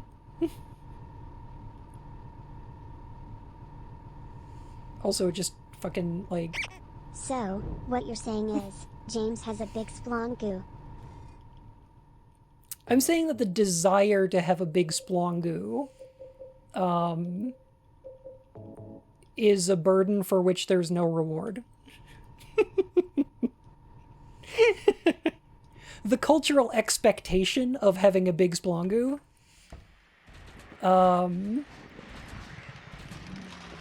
is not good. It's not great.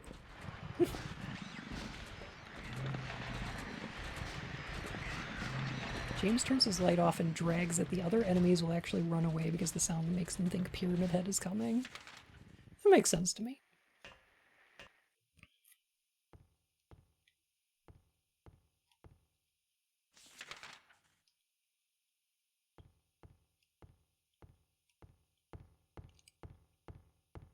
Suffering from success. In that way, Pyramid Head and James are pretty similar, because like James is running around town killing all these monsters too.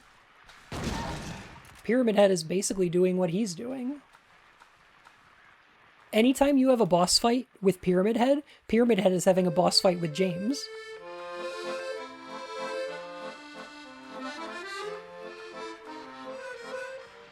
So the realist longest d'horrors we faced along the way, and the expectations placed on people by a toxic society. Yeah. Yes. Maria was a monster? She's a manifestation of the town's spiritual power, the same way that the monsters are. I don't know if I would call her that, but she's of the same material, I guess.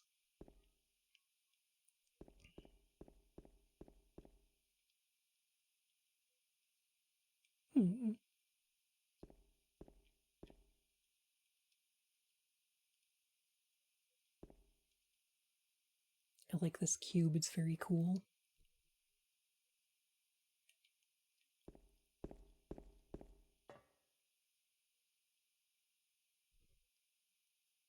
You ever see that movie, The Cube? I like that movie. That movie's fun. What a good movie. Don't watch any of the sequels. We are such stuff as dreams are made on. Exactly. Lucky pun. You want to know a fun fact about the Cube? You don't like the Cube 2 Hypercube? No, I don't. I don't like Cube Zero either. They're fucking awful.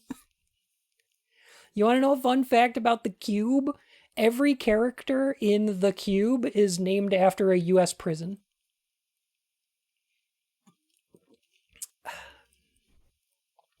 That's where their names are all from. They're all famous US prisons. That's a weird coincidence. Yeah.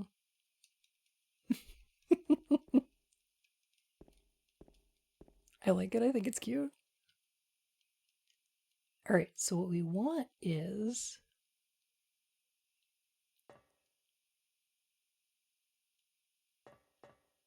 presidents. I thought you said prisons. I did say prisons. Yes.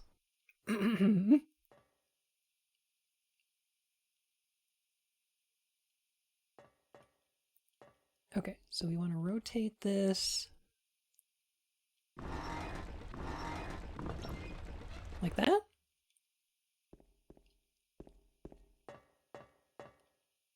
Aw, man. Playing Final Fantasy Endwalker's level 85 boss fight had me totally prepared for this.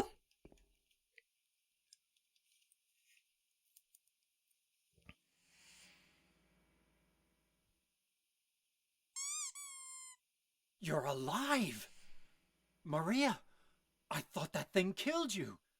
Are you hurt bad? Not at all, silly. Maria? Separating them with these bars is so good. You. There was blood everywhere. Stabbed me? What do you mean? It chased us to the elevator, and then... James, what are you talking about? Just before! Don't you remember? James, honey, did something happen to you? After we got separated in that long hallway? Are you confusing me with someone else? You were always so forgetful. Remember that time in the hotel? Maria? You said you took everything, but you forgot that videotape we made.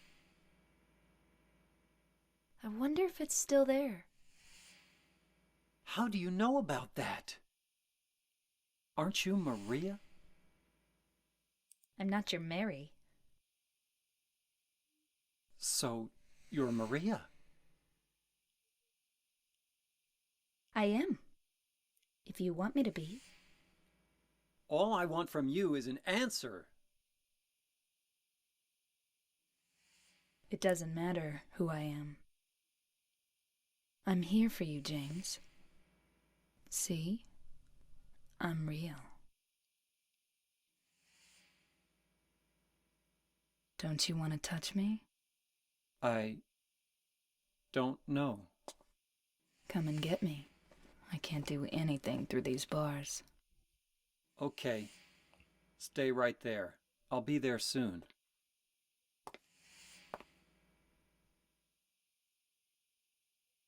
She's imprisoned? Is she?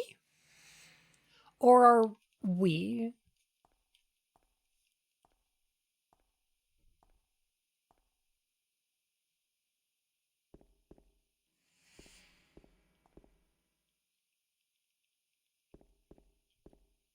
Hmm.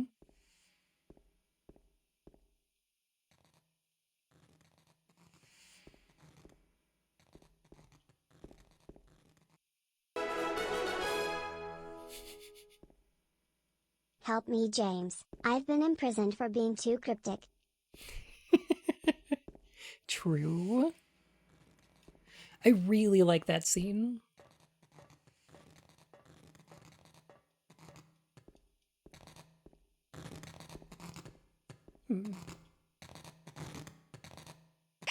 Sometimes, I think that, The Walking Dead actually refers to the, people. It's a really good insight. I did depict you on that one. It's just too iconic. Yeah. Oh, that scene is too good. Maybe I should... Pink, can I show off your art? I'm gonna show off your art. Gosh. That scene is incredible. There's this aspect to it where Maria is...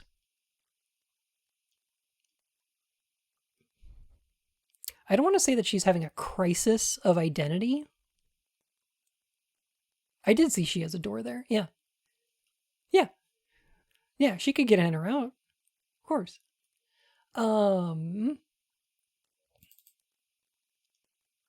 Because I don't think it's a crisis exactly.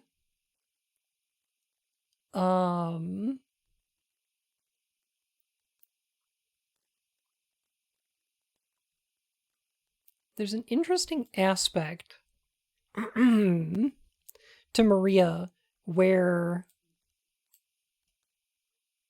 I feel like James's existence is both what causes her to manifest from the town's spiritual power, but it also is affecting her. James is trying to see Mary in her. He wants that so bad. He's trying to convince himself that she's Mary.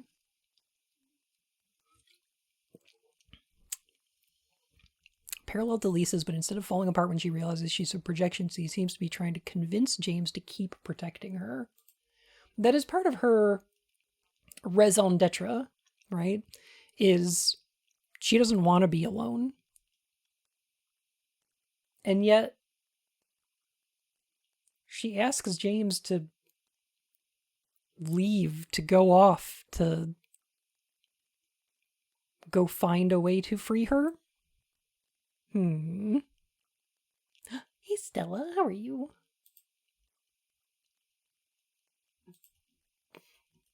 There it is. I found it. Pink, this is so cute. Look how cute. Oh my goodness.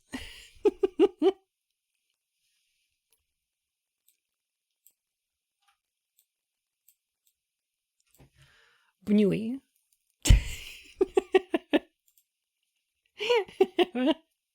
Pink is so talented. I know, right? No.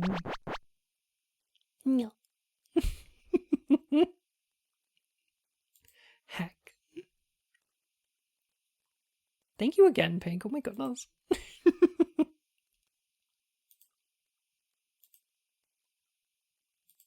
So cool. Mod the game. That'd be really cute. I think Maria might actually know she's not real, though, the same way that Lisa knew. That's an interesting point.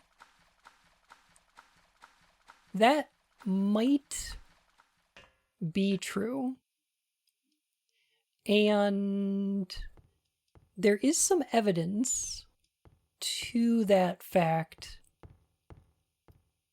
in the... I can be Bnui, if you want me to me.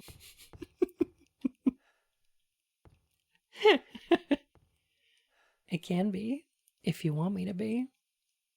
Born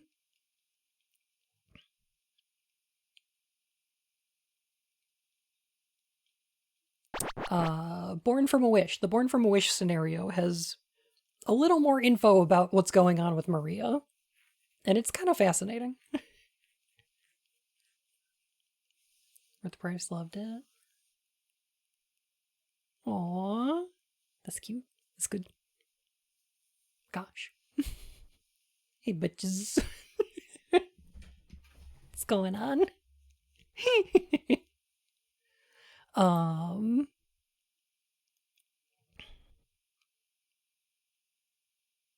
The Blooper Team remake got announced. I didn't really understand why people are up in arms about the lighting, but I also didn't understand Silent Hill 2's story at the time either. Gotcha. The thing about SH2 is that I don't know if you can remake this game. Too much of it,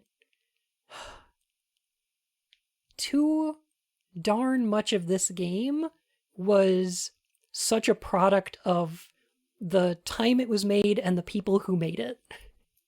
It's a little too personal. It's a little too lightning in a bottle.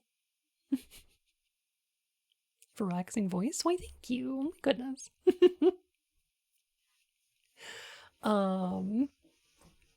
Will you be doing Born from a Wish? Yeah, probably. Yeah, why not? I got some things to say about it, I think. I got some explanations that I can bring to it.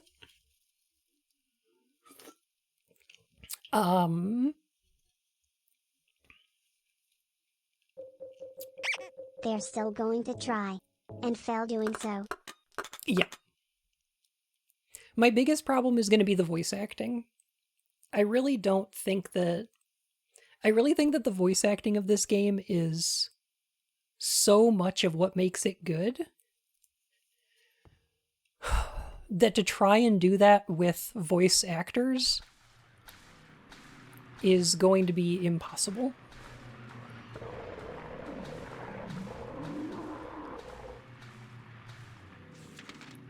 I don't think there's going to be a way to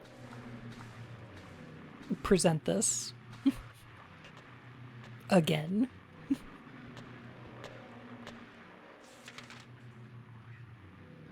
Okay, we're just off the map now. Cool. Will the same VA actors from the HD collection? Oh, I hope not. Oh my goodness.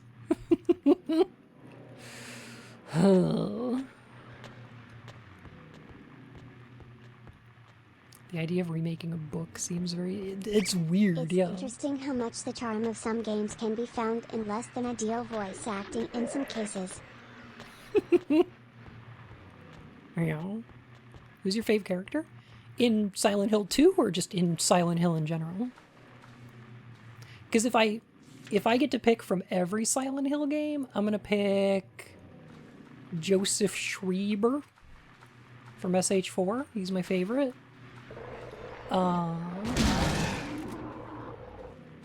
And from SH2, it's probably Laura. I really like Laura. She's great. I hate children, but I do like that she bullies James. I find that really funny.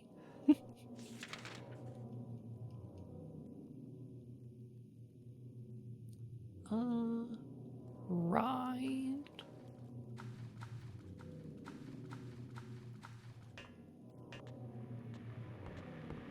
I do hate children. Walter Sullivan, best villain? Walter Sullivan or Claudia. They're both pretty good. Claudia's kind of great.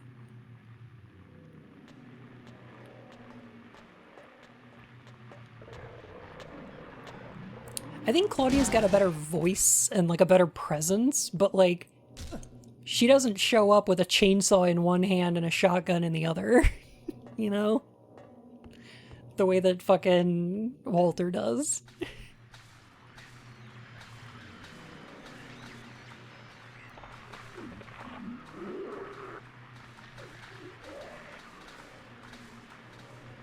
Walter do be like busting up on the scene like it's Evil Dead or some shit.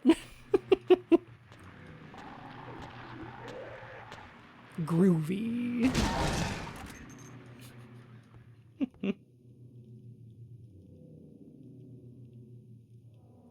giant tie and no shoes. Are you thinking of Dahlia? I think you might be thinking of Dahlia. Claudia's got a weirdo trench coat. It's great.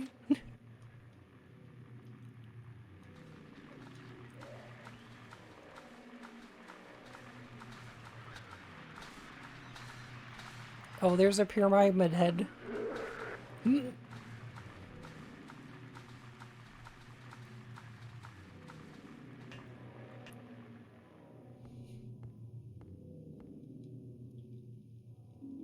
Yay, bullets. Gosh dang it. SH2 is the third best Silent Hill game, and I'll defend this position. Do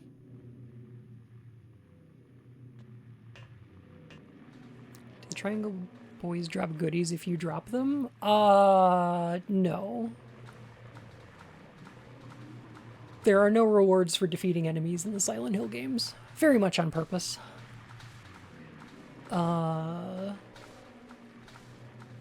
And also, I don't think you can drop them permanently. I think they go down and then get back up. I think they get knocked down and they get up again. You're never going to keep them down? If they get knocked down, then they get up again. You're never going to keep them down. Ah. Ooh, Danny boy.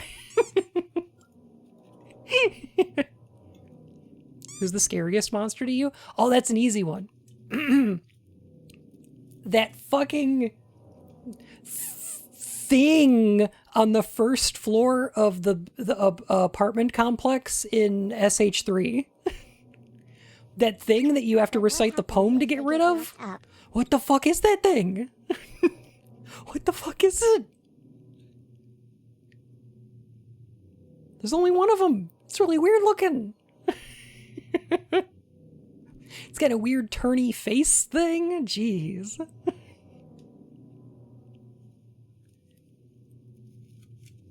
What about in this game?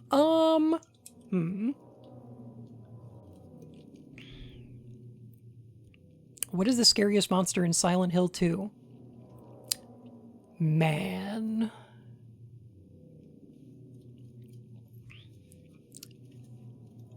Yes, man.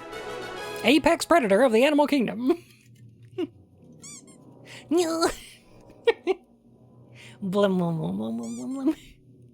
Sweebium, thank you for 15 months. Welcome back to the Court of Hearts, Your Majesty. Like men in general or human beings? You know what? Kind of both. This game have some things to say about masculinity. In Eddie and Angela and James's case, I think.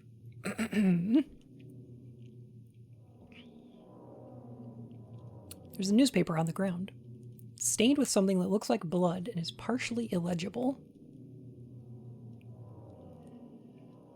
Okay, so...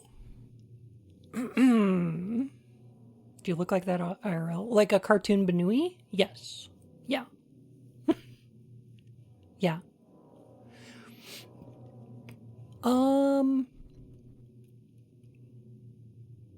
So we're gonna have to have a discussion about sexual assault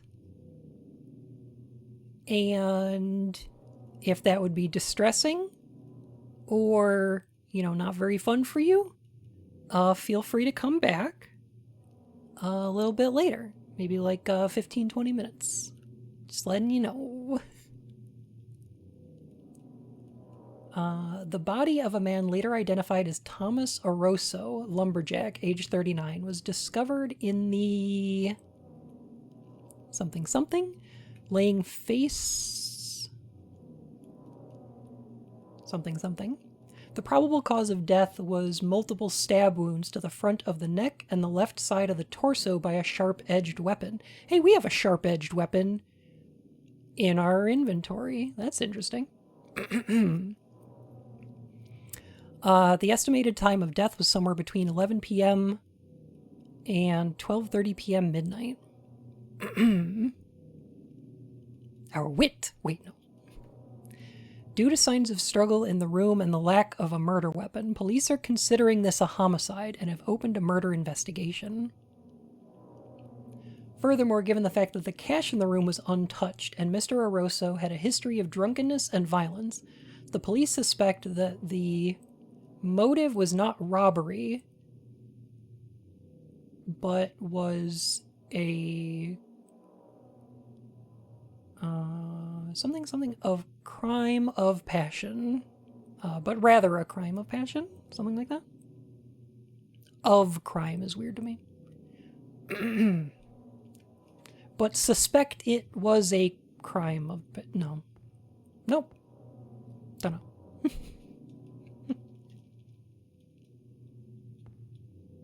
Crime of onion. Go, onion! Newspapers are scattered all over the walls and floor. There seems to be nothing of interest. But this one has today's date. That's kind of strange. I really like that they do not tell us what today's date is. The Silent Hill games all... Daddy, please don't!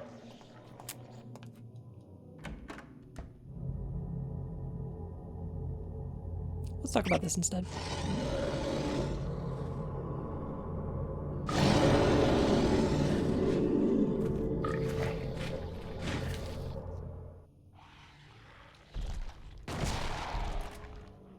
So, I hate this room too. This creature here is called the Abstract Daddy. I don't want to tell you what this looks like. I don't know. Are you okay?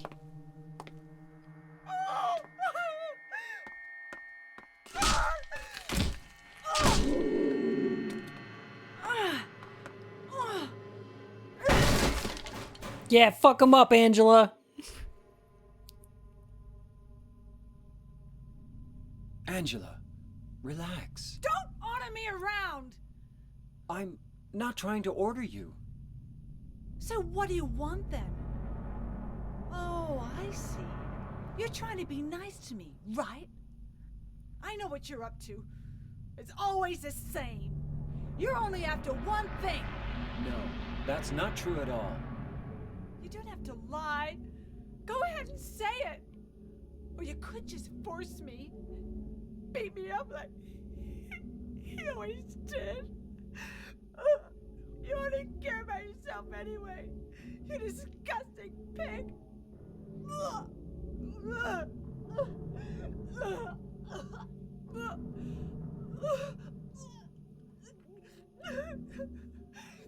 Angela. Don't touch me! You make me sick.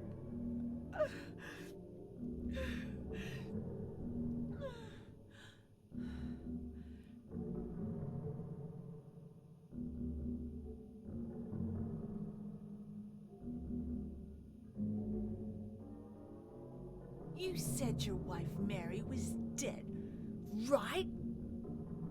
Yes. She was ill.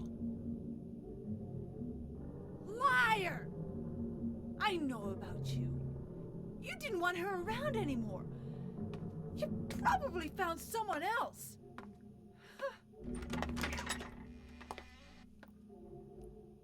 That's ridiculous. I never...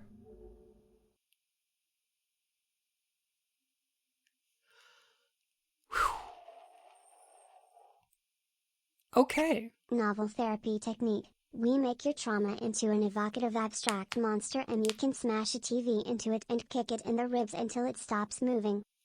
That was rad. I think we should give Angela a steel chair.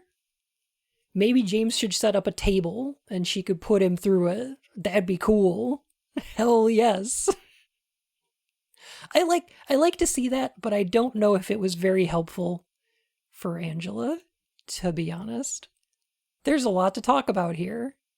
Okay, where should we start? Okay.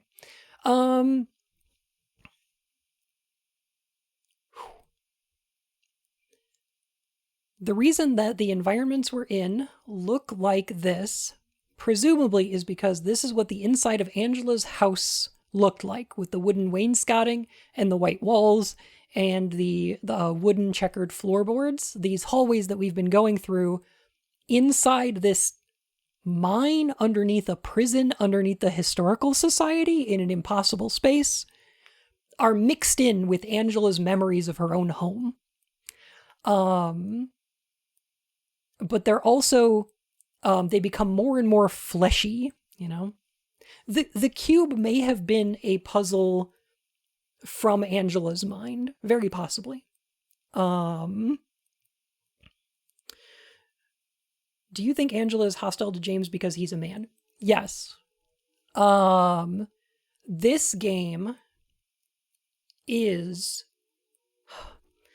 I think a lot of people take from Silent Hill 2 is that this is a game about trauma, and I don't know if that's necessarily true. I think what this is a game about projection. These characters are uncomfortable in all of their interactions with each other because every one of them is projecting something on each other, right? Eddie is thinking that James is laughing at him, making fun of him. Angela thinks that James is trying to have sex with her and be nice to her so that he can get in her pants. James thinks that everybody else is blaming him for things and trying to persecute him. He's also trying to project Mary onto Maria. And most importantly of all of these characters are projecting their own subconscious onto the environment around them. The town's spiritual power allows them to project their own minds into the physical world, right?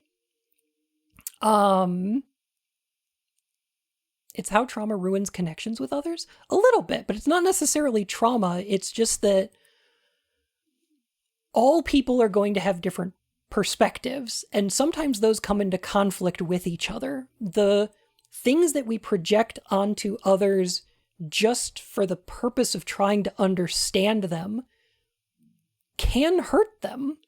All people who are in contact with each other have to do this, right?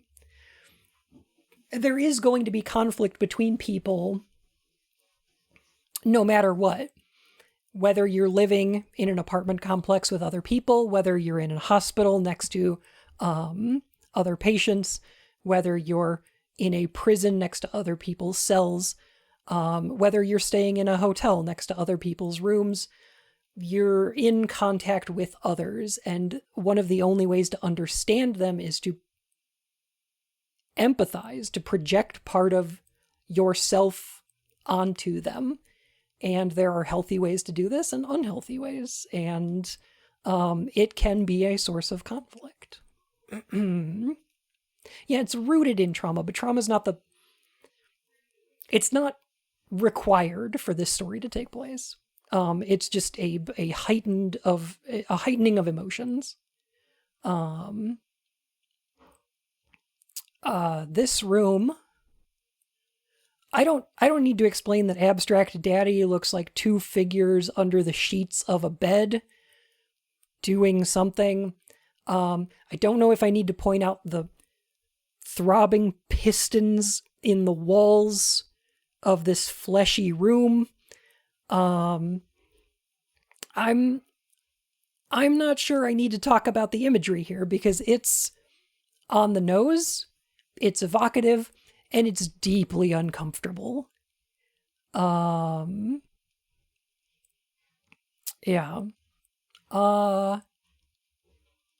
Yeah.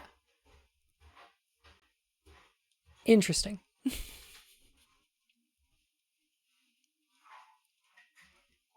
Why is it 10 of them? 11 even? There's more on this wall too. They're all over the place. I don't think the number matters that much. But yeah. It's also just moist. It's bad. It's bad. It's bad. It's not subtext, it's just a text. And boy is it rough.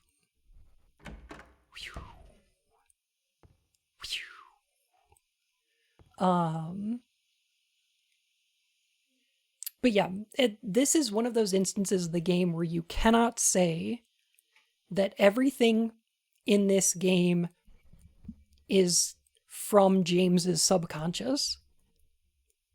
It's not that James is like seeing something different than anybody else, because that room, this environment, that monster are all distinctly Angela's.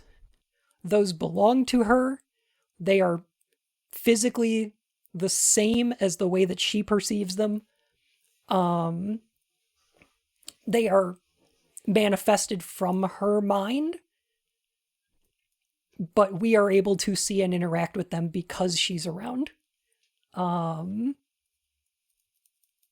I love to see instances in this game where the nightmare or the spiritual power is merging or contrasting different peoples.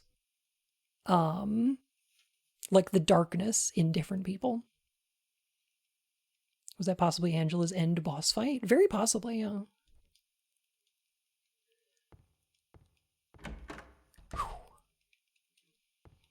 I don't think Angela has boss fights. I don't know if she does very much fighting. I also do want to say that we might have a murder weapon in our inventory right now. Like, this may have been used to commit a crime. Angela may have murdered her father with this knife.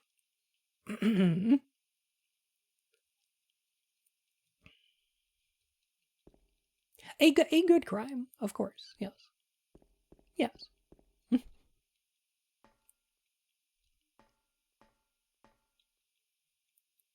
Strongly implied. His face is covered with a piece of paper. Here's something written on it. There's something written on it. This man was hanged for the crime of swindling. Justice and revenge have been served. For the crime of murder. For the crime of thievery. Angela doesn't feel that way about it. I imagine that, as any person would, she feels conflicted about it.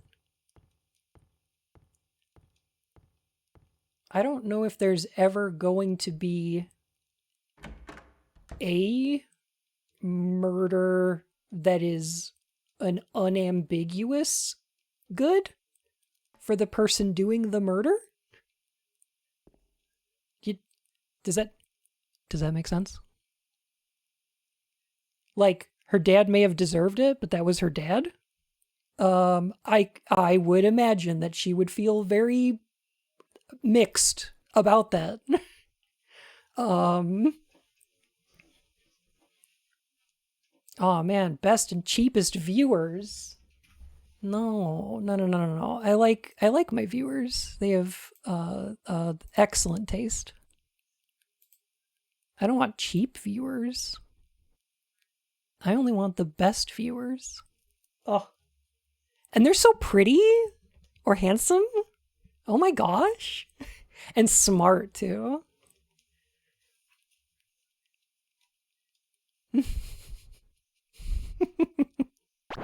Yeah. Sure, part of her feels guilty. Otherwise, why would she be here? I don't agree that this is a game about guilt. I think guilt is something that James is feeling. But I don't think that that's a requirement to be in Silent Hill, or to be drawn to Silent Hill. I don't think guilt is the overarching theme of this game.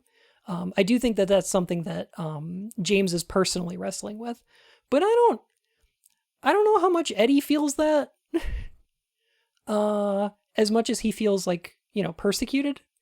Like he might feel guilty a little bit, but I think very much. I think he feels blamed. Same with Angela. Angela feels, I don't know, afraid. I don't. Maybe a little bit guilty, but not very much. I don't know.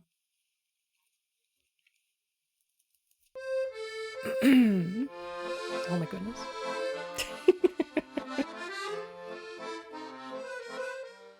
Ban stop shamelessly flattering us. Is it a ploy to get money? Is it the truth? Is it both? Who knows beauty? Take this on. I do mean it though. Dead men swinging in a tree. How many dead men do you see? Tongue turned blue and face gone gray. Watch them as they twist and sway. The first one killed the butcher man, then cooked him in the frying pan, served him to his hungry guests, and gave them seconds on request. The next one with his smile and sweet stole poor children off the streets. To men who dressed unsavory, he sold them into slavery. Breaking into a home at night, the thief, he had a nasty fright, filled his foolish head with ale, woke in the morn in the country jail. The artist with his daunting skill tried his hand at painting bills, but caught it rain he was undone, when the ink he'd used did start to run. With promises of great return, taking gold he did not earn, bundled it up out of sight, quickly slipped off into night. 3 houses into ashes burned, the sheriff with no place to turn did spy a stranger to his town, locked him up and beat him down. A cab. Hi, how are you? Daddy's home. Oh my goodness. Hi, Chad. You miss me? Love you. Oh shit! I'm so It's sorry. fine. Yeah, you're okay. Ow. I'm sorry. It's okay. It wasn't supposed to happen like that. It was supposed to be sexy. Oh my goodness. Smother the bunny in kisses, they say. I love you. Oh no, she's going to love Bun to pieces. Literally. To pieces. To Shreds, you say. To shreds, you say. Yeah, that's later.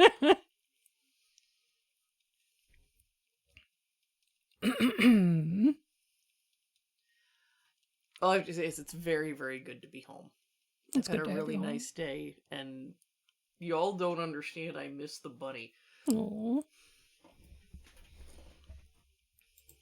Hang on.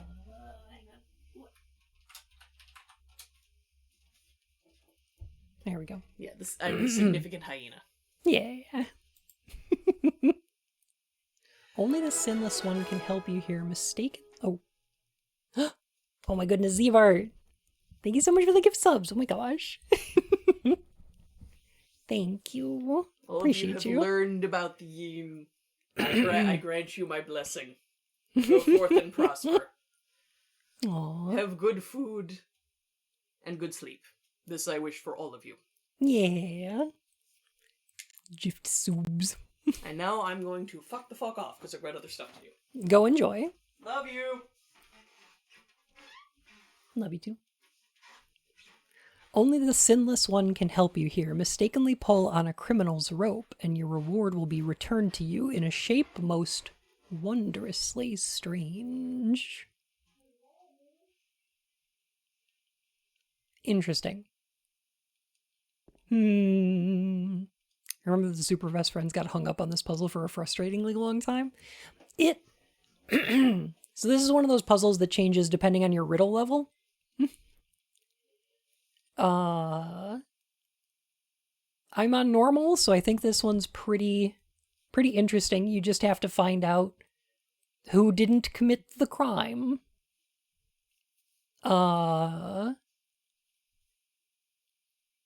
Hang on a sec. Yeah, that's... Okay. Okay, hopefully that's fine.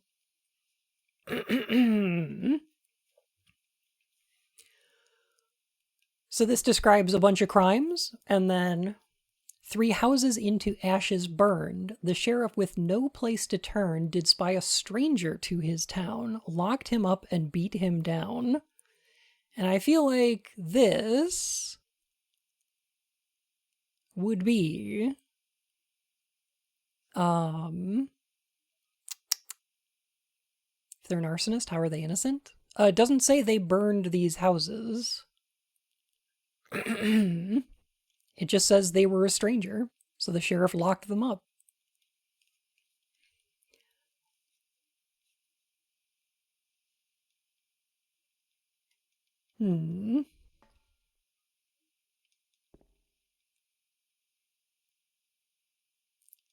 Cop just saw a guy and grabbed him? Yep. That's what happened. They got profiled. Typical cop behavior. When they say shape most wondrously strange, what they mean is there's a bunch of monsters.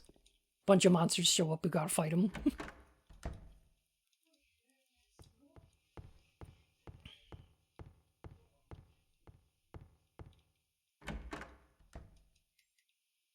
So we're looking for which one of these is the arsonist.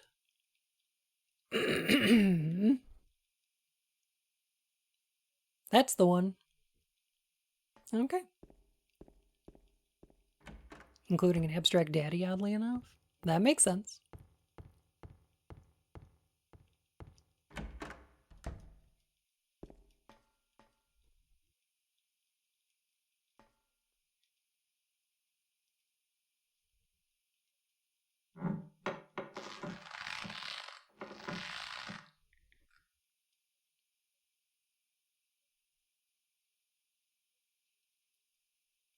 Do I have to point out the symbology of James pulling the noose down to neck level? Oh. The way that shot is framed is very good, yeah. I'm pointing at the screen. I'm doing it. I'm snapping and pointing right now.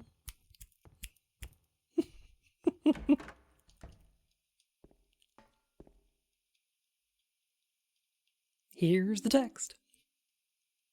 The key of the persecuted. Subtly is for losers, cowards, hacks. You know what? Kinda true.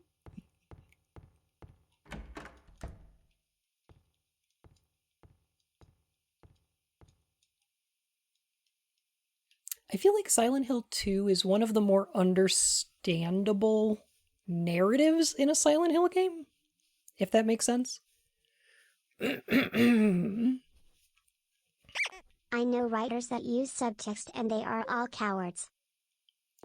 And I think that's what people needed a little bit. I think people needed that a bit in a video game. I think that's the reason people like Silent Hill 2 more than 1 or 3 is because, like, it's just a little more on the nose. It's a little more understandable, I guess. It's a little less vague.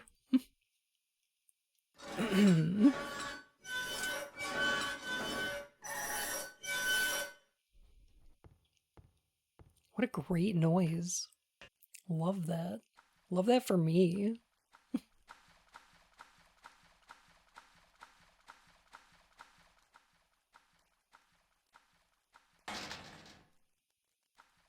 Damn. Locked.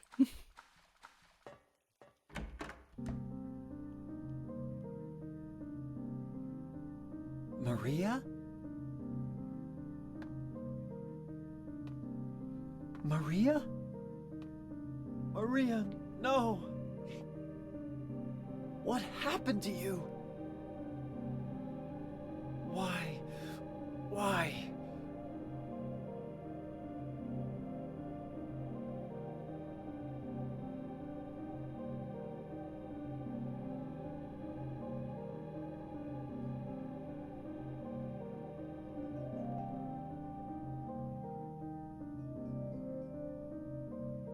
Jeez.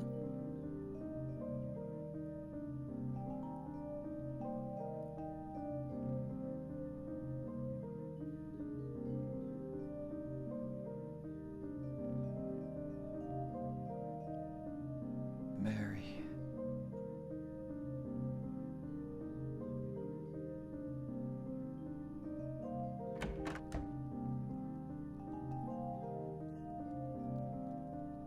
I never understood, did she just rot in place, or was she, like, beat to death? It looks to me like some kind of, I don't know, boils, or some kind of sickness. Terminal eczema. There's nothing else for me in this room. Thing is, I don't know if it super matters.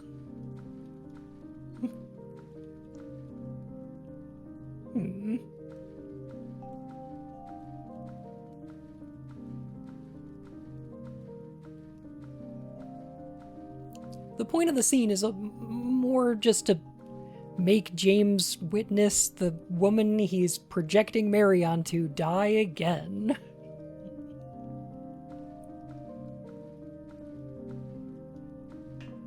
And again. And again. And again. I do think it's probably meant to be closer to, the disease that Mary had, because Mary describes herself as, feeling like she looks so ugly, in her letter towards the end of the game. So it's possible that whatever disease it was came with some kind of skin condition that caused her face to change like that. Yeah, they said that she looks like a monster, or that she feels like she looks like a monster. And like, it might be implying that, or it might just be like, you know, she's under hospital lighting, she's been there for who knows how long, bedridden and all this stuff, and like, maybe she just like feels like she doesn't look human anymore, even though she, you know, there's no physical maladies or anything like that, but like, I don't know. It's probably the case that that is the thing that was happening. Yeah. This graveyard is really interesting.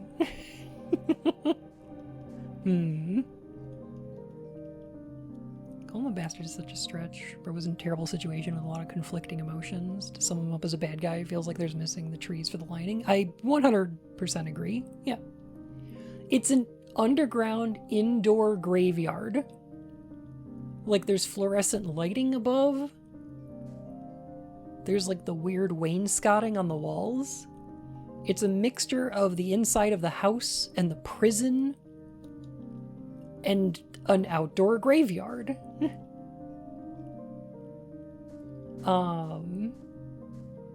It almost feels like a set.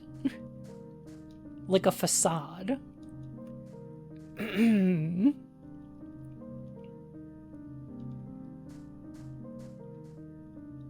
Looks fake, but also it isn't. Yeah, it's not.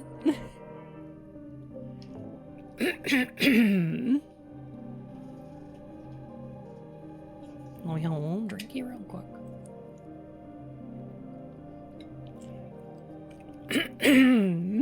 What did James do? I don't know if I ever actually said it during this entire playthrough. I don't know if I ever actually said it.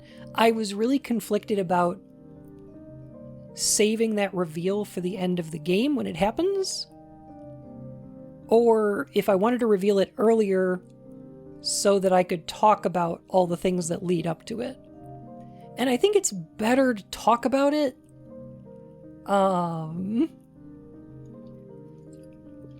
because I've got so many things to say about it.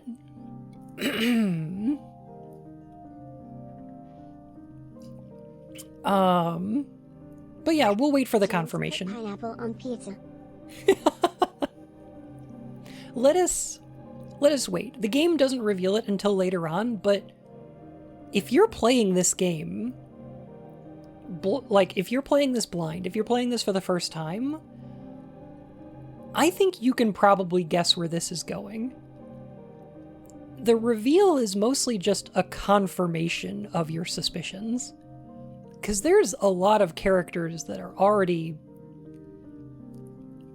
hinting at this a lot. Angela already blamed us, more or less, for Mary. She was incredibly accusatory. Maria winds up doing the same on quite a few occasions. There's a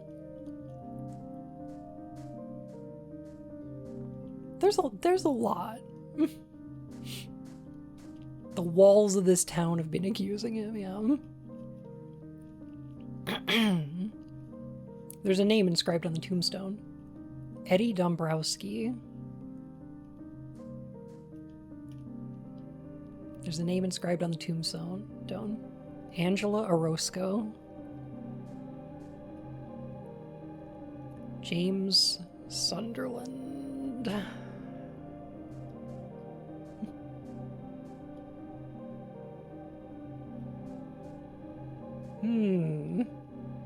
Wow. Our grave is a deep, dark pit with no bottom. Cool.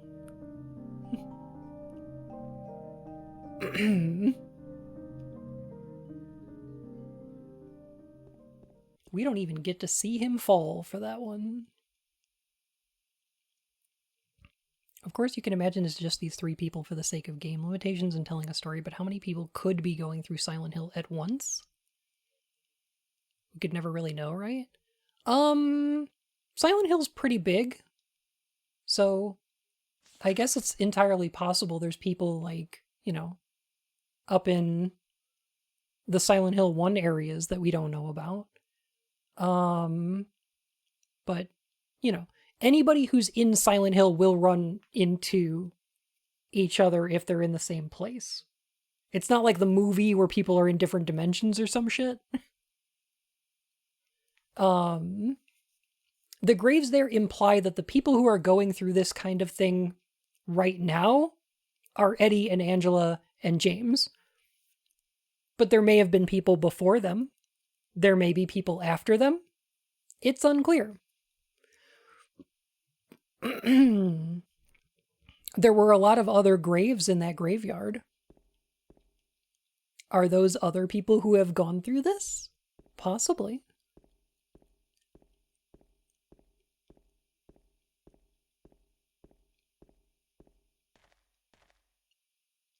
The only way for it to hold you is for you to have unresolved trauma. I don't think I agree with that.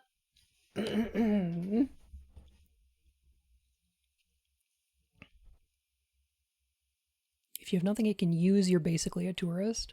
So we do see a character in here who doesn't have... I'm not going to say trauma, because trauma is not like... not the requirement here. The requirement is to have a darkness in your heart, is the way it's described by the game's director. But Laura's innocent. Laura doesn't have anything. The town's not manifesting anything for Laura. And she can come and go as she pleases. The only reason that James and Angela and Eddie are trapped in this town, and we don't see Angela or Eddie, but we know that James is trapped in this town.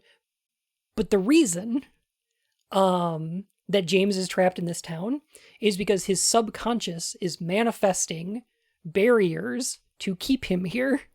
It's not the town that's trying to trap him. It's that James is trapped in his own guilt. Likewise, we can assume that Angela is trapped inside her fear or that Eddie is trapped inside his persecution. It's not that the town is doing this to them, it's that they're doing it to themselves because they're trapped in cycles of feeding into their own worst impulses. I don't think the town itself has like a will or an objective.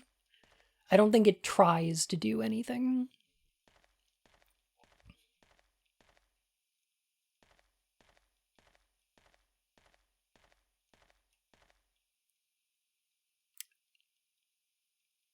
James's own subconscious desire to be trapped and punished, not the town? Exactly. Yes.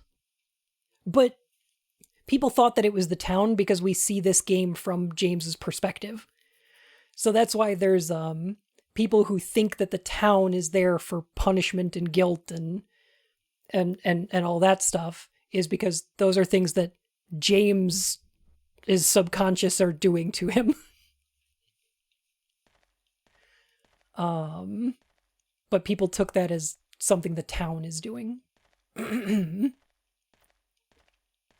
do like this fog. I do want to say, I think, personally, I think the reason this fog is here is because we're going to see Eddie soon. We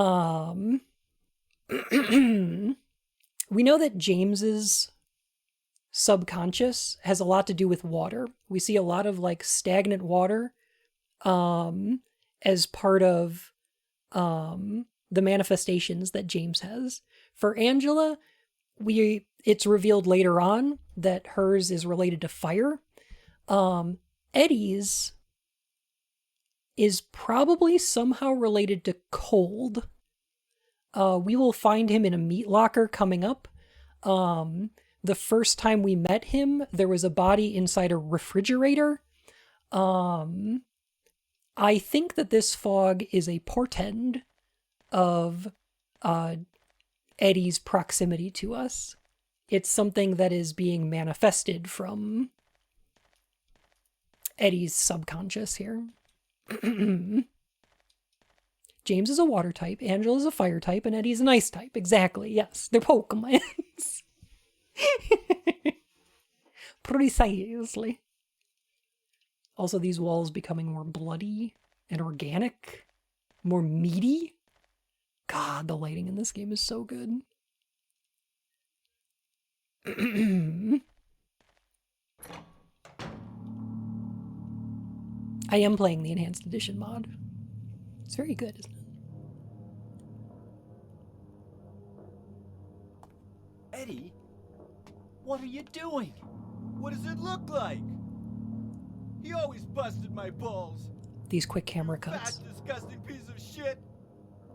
You make me sick. Fat ass, you're nothing but a waste of skin. You're so ugly, even your mama don't love you. Well, maybe he was right. Maybe I am nothing but a fat, disgusting piece of shit. But you know what? It doesn't matter if you're smart, dumb, ugly, pretty. It's all the same once you're dead. And the corpse can't laugh. From now on, if anyone makes fun of me, I'll kill him. Just like that.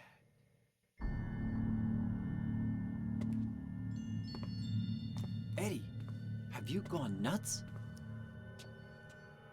I knew it. You too. You're just like him, James. Hey, I didn't mean anything. Don't bother. I understand. You've been laughing at me all along, haven't you? Ever since we first met. I'll kill you, James!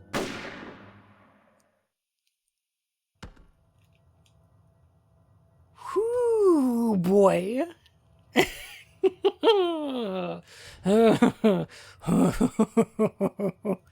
Oh, jeez.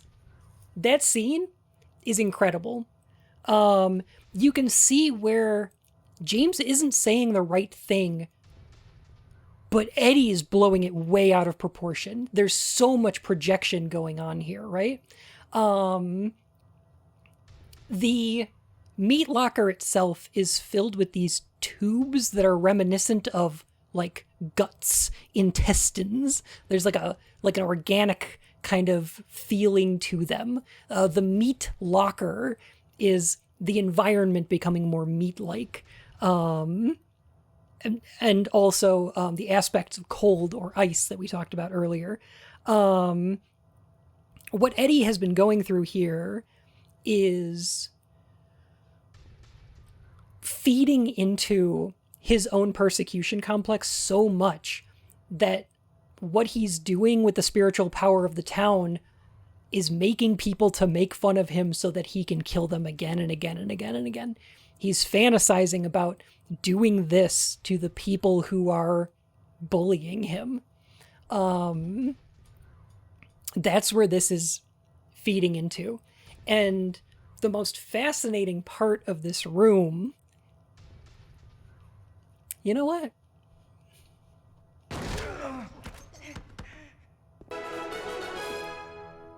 Alexander, thank you for 34 months. Welcome back to the Court of Hearts, Your Majesty. If you look closely at the bodies in here, you can see that many of them are wearing blue jeans, green jackets. They've got, not really hair, but sort of blondish.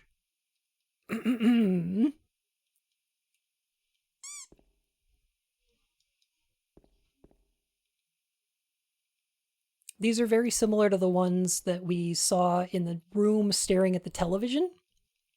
And it's another instance of where this game is depicting a conflict between the manifestations of two different characters that are being meshed together. James is like the spiritual power, like James's subconscious is manifesting visions of himself dead because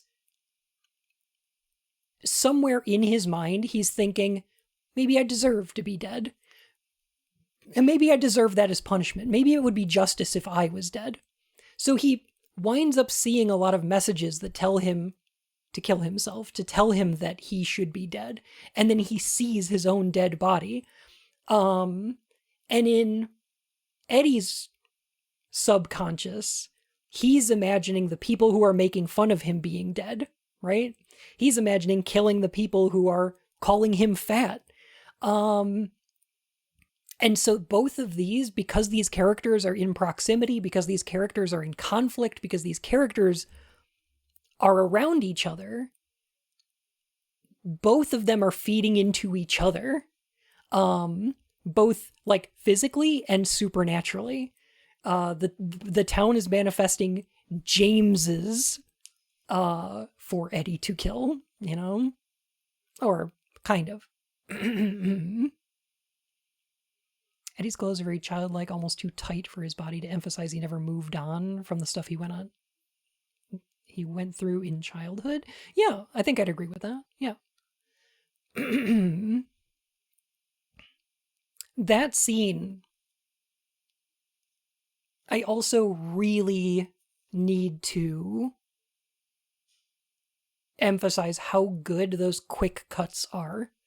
With the camera switching between with all of those camera angles are very low, but the camera shifting around Eddie as he's talking, and then flashing to different angles of him is so hectic and so good. And I don't know if I trust them to keep all of that in the remake. I don't know what that scene's gonna look like in the remaster. I'm pretty concerned, to be honest. In summary, darkness, imprisoning me, all that I see, absolute horror. Yes. Yeah. In the remake, the corpses will be random people. I think that the fact that those corpses are James is well known enough that Bloober Team probably knows that. I'll bet it's on the wiki. Like, it's a pretty well known fact. I think you know, I think they're probably gonna know to do that.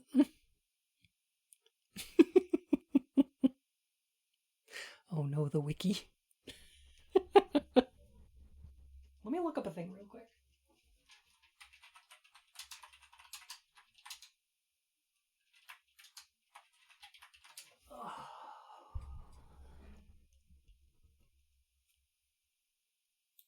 Silent Hill 2 HD. New voices. Scene with Eddie. Let's go. Well, there's the prison. There's the Angela scene.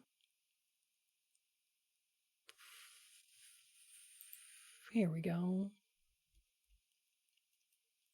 All right. Fun. Why So- don't you take the opportunity to vandalize the wiki to try to sneak things into the remake? Oh no, that would be horrible. I don't know if I would do that. All right, y'all ready to hear what this sounded like in the HD collection? I know you're excited.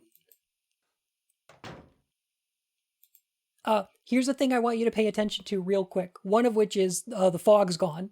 But pay close attention. Listen for those little chimes that happen when Eddie turns around and starts walking away, and they're kind of haunting. The little chimes that happen. Pay close attention to those.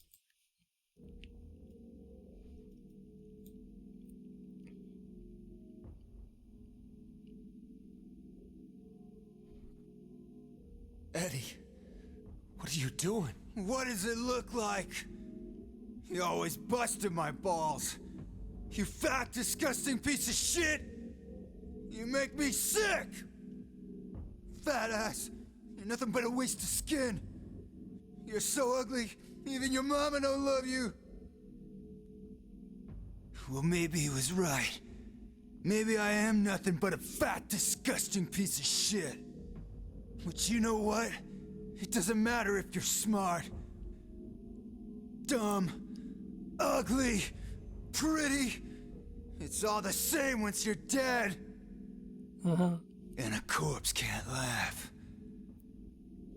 From now on, if anyone makes fun of me, I'll kill him. Just like that. Oh, I don't like that growling. Eddie, you go nuts? I knew it. You're just... Sorry. What? Yeah, that is Liam O'Brien. Yeah. And Troy Baker.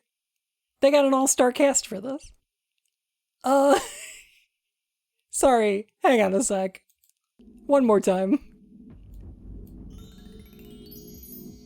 Eddie, have you gone nuts?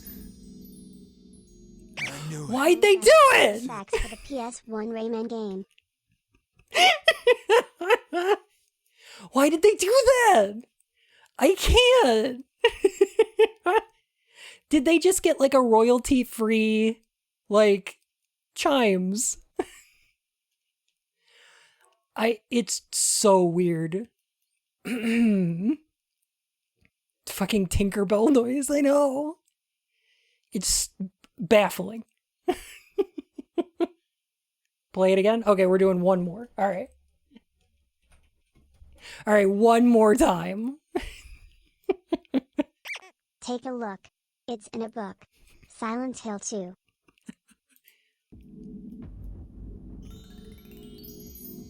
Eddie, have you gone nuts? Why is it still I going? knew it. Why was it still going? Oh my god. The chimes were so haunting and eerie and not whatever that was. Someone in sound design got their way? Maybe. Maybe. They, in the HD collection, changed out all of the music. So some of it is... God.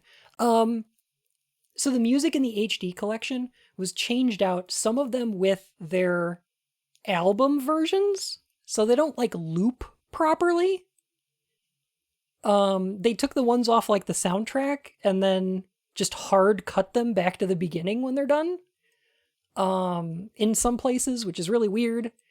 And then other ones they, like, rearranged, where they added, like, they just added tracks to them. The opening monologue over the acoustic guitar was changed to an electric guitar. When James is like, I got a letter today.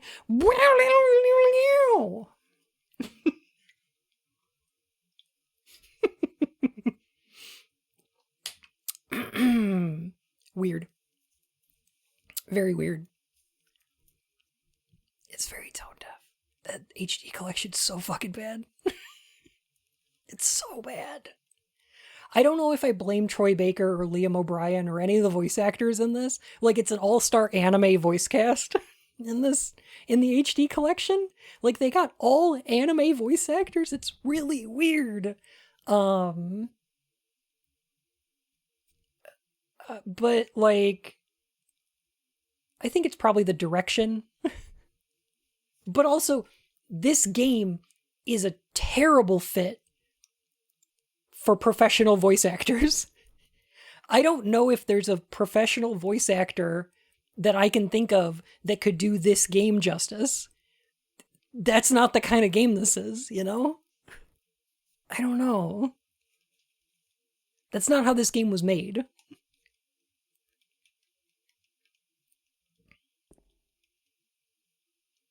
Anyway, I just like this game a Just lot. blame Konami's top brass. They never cared about preserving their games or retain staff.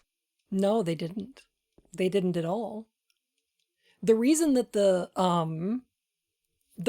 new voices exist at all in the HD collection is because Konami didn't have any of the paperwork saying that they owned the rights to the original voice performances. Most of the actors from the original game were paid a fat rate, or a flat rate, and got no residuals, no royalties, nothing from sales of the game. And they didn't even keep their paperwork. So the only reason that they were able to get the voices for Silent Hill 2, the original voices, in there at all, is because Guy Seehee and a bunch of the other voice actors from the original game got together and signed away their rights back to Konami, just for the sake of fans having the original voices back in that HD collection. And let me tell you, it wasn't worth it. It wasn't worth it. Shouldn't have done it.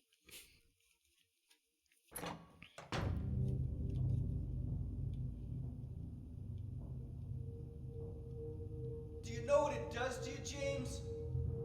When you're hated, picked on, spit on, just because of the way you look, after you've been laughed at your whole friggin' life.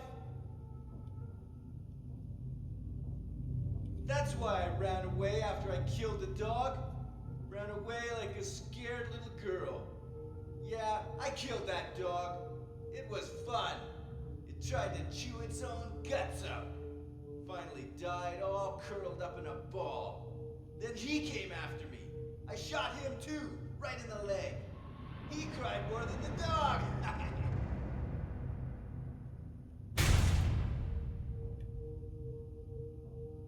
He's gonna have a hard time playing football on what's left of that knee. You think it's okay to kill people? You need help, Eddie. Don't get all holy on me, James. This town called you too. You and me are the same. We're not like other people. Don't Don't you know that? Let's party! Let's party! Well, hello, Michael!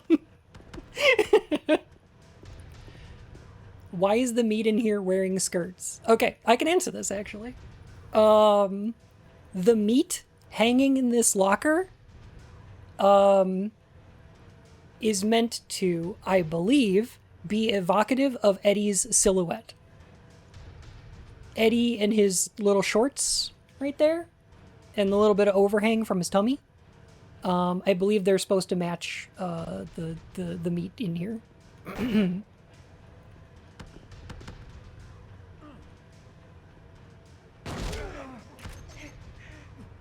I think that's pretty easy to say. You know.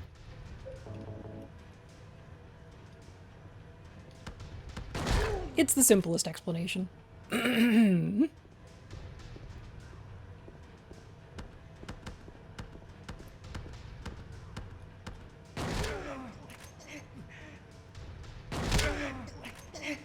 Dang, he's just like going for it, isn't he? It's a skirt steak? Oh my god. Eddie? Eddie? I killed a human being. A human being.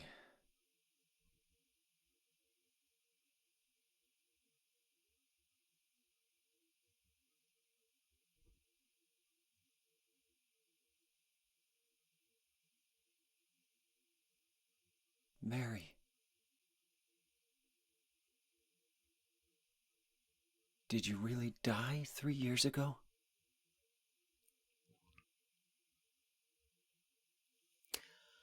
That shot right there is so well framed. I adore the way that the Silent Hill games avoid showing us the face of real people when they're dead. It's another thing that the Silent Hill HD collection totally fucked up by getting rid of the letterboxing in certain cutscenes in Silent Hill 3. By showing us Harry Mason's face. It's terrible. I hate it.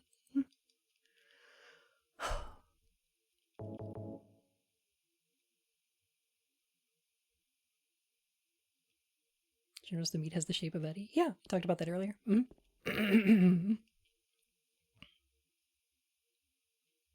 Yeah, this is where James starts to suspect what he did. This also, I just want to say one other thing about Eddie here. This is the reason that coming up pretty soon, we're going to see a second Pyramid Head. Oh no, my thrusty's just a little dry. It's okay. I'm alright. I'm just talking a lot. Executive, we need to change the aspect ratio for the re-release. Director, you cannot change the aspect ratio. It will destroy my art. If you change the aspect ratio, I will kill you. Yes.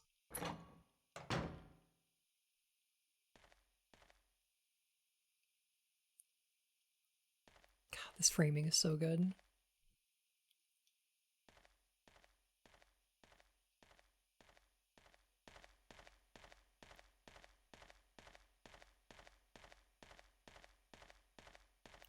Hearts got clogged. Give it a second.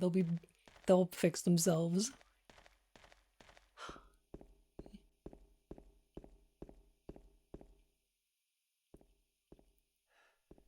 No door? No door at all. Okay. I think I went out the wrong way.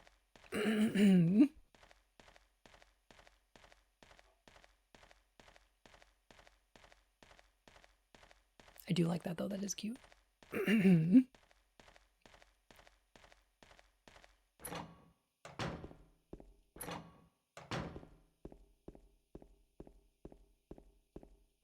There we go.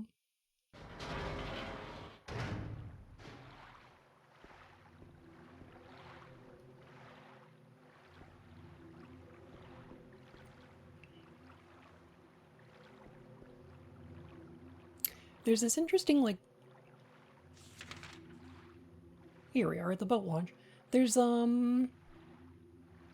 this big structure here, which I think is possibly the old prison? It's a little unclear. Okay, there is one thing I have to do here. No? I thought this was where we do this.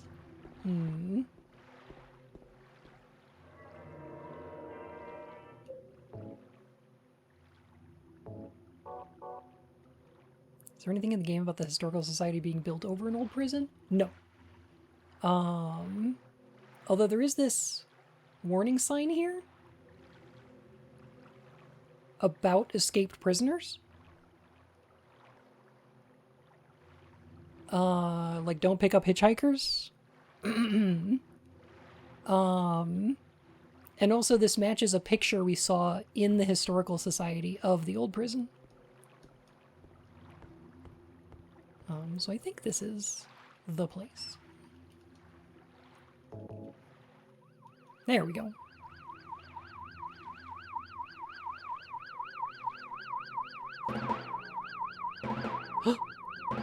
Oh my god!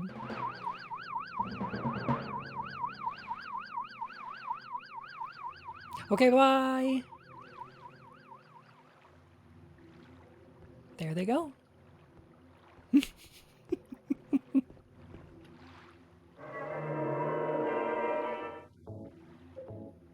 Aliens. Oh yeah, we're going for the canon ending.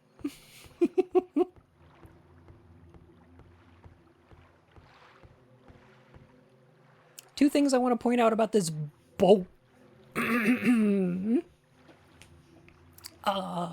One of which is, I see people streaming this game for the first time who get stuck on this boat. Who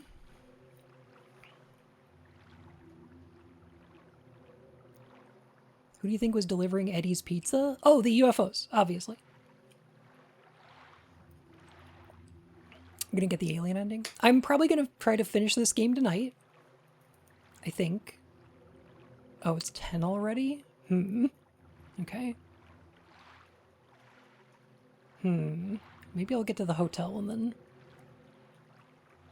then save it for next time. Turns out the boat speed is based on your walk speed. Don't board it while holding the great knife. Ooh. That's one thing. Two, do you know what the controls for this boat are? Yeah, you're being timed on your boating performance. It is a statistic in the ending. Yeah.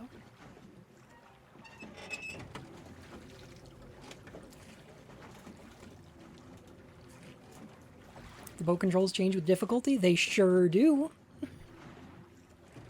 So, the controls on normal and easy combat difficulties are the same as walking. So left and right rotate you left and right, forward and back move you forward and back. If you're playing on hard mode, you rotate the left and right analog sticks in order to rotate the oars.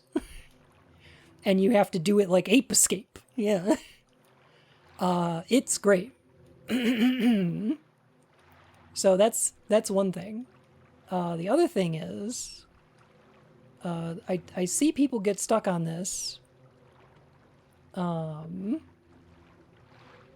Yeah, the difficulty changes the controls, which is a little weird. But basically what you want to do is look for the light in the distance and you just want to head straight for it.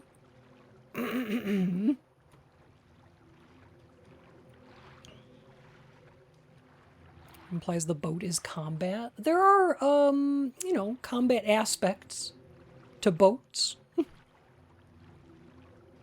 What can go wrong here? People get turned around and lost in the fog. Which is definitely a thing that is going to happen to me in a second here. Just turning around really quick, looking for the light. Just getting a little bit lost. There it is. There we go. You can find a small island that's on the map here, but it's basically just a prop you can't interact with. Interesting. I didn't know you could find that. There is an island in Toluca Lake. There is a reason it's there, too. What if there was a secret island in the lake and no one ever found it? There is an island in the lake. It's on the map. We're actually going to see it. In the ending we're going to get. In the ending we're going to see the island. It shows up in the ritual ending.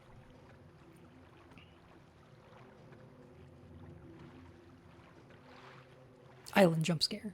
It's gonna be just like Lost. Yeah.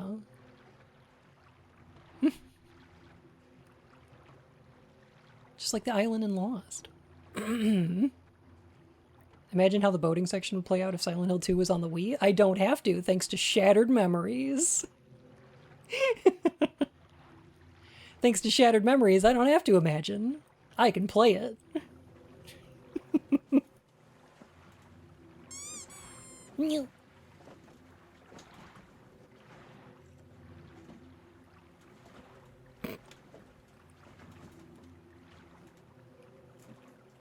ABC primetime science fiction hit TV show Lost, mentioned.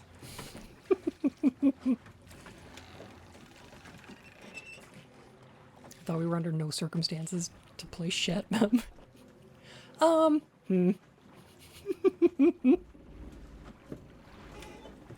Keep reminding me about Lost and how I missed out on watching it. I mean, you could still watch it. I think it's available on Disney Plus or something. I recommend it. Which ending are we going for? We're gonna get the ritual ending. And the UFO ending. We're gonna get both. Place hasn't changed at all in 3 years. Disney did buy half of media. Disney owns ABC and has since like 2001, 2002, something like that. Like ABC was owned by Disney before. I don't know what you mean. I love the prestige Konami game Silent Hill, Sharded Memories. Before Lost premiered. This place has changed, but James isn't aware of the fact. The reason that it hasn't changed is because right now, James is seeing it the same way that he saw it back then. There's a fountain in the shape of a bird. Is it? Is that what that is? I guess it's kind of duck-like. Oh my god, it looks like Birdley's face.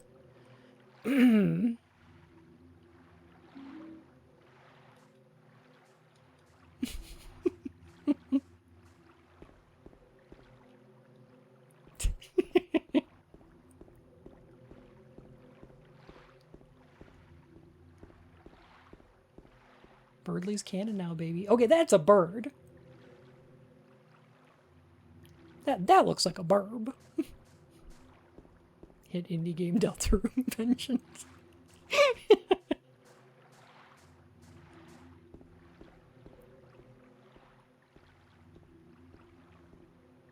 It's supposed to be like a dragon.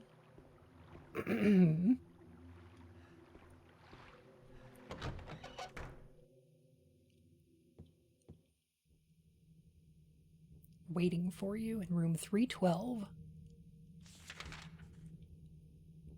What's this? That's the room Mary and I stayed in. Mary, are you there? Or maybe... I got my hotel map for guests. So what's interesting about the hotel area is that in Silent Hill 1, whenever you visit an area, there's usually a time when you go through that area and then the nightmare happens and takes over, and then there's like an otherworld version of the area you're going through. You see it with like the school and stuff like that. The one instance where this doesn't happen is with the hey Drago, how you doing? The one area where this doesn't happen is with like the amusement park, where we only see a nightmare version of it. We don't actually see what it looks like, right? Silent Hill 2 is very similar. Like, we don't actually see what the prison winds up looking like from the inside. All of the environments are sort of affected by James's memory. This area is the opposite. The version right now that we're seeing is the version that's being manifested from James's subconscious. Because this is a place that James visited. It's a place that he remembers. It's a place that he knows, right? And this is the version of it that he remembers. And later on, that veneer falls off, and we get to see what this looks like without James's memories imposed on it. Or projected over it.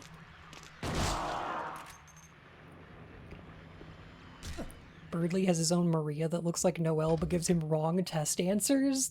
Absolutely yes. 100% true.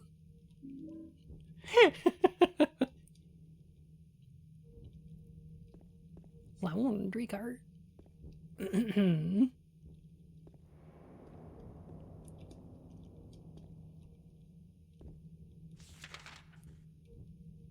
Yeah, that would be fucking awesome.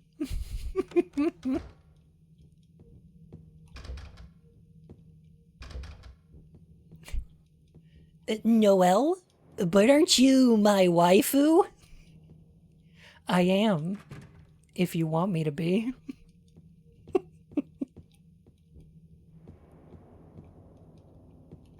See, Birdley? I'm real.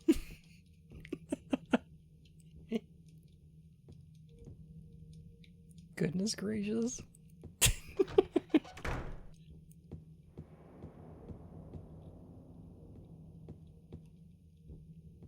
I love this. I hate this. This is terrible. Fucking cursed.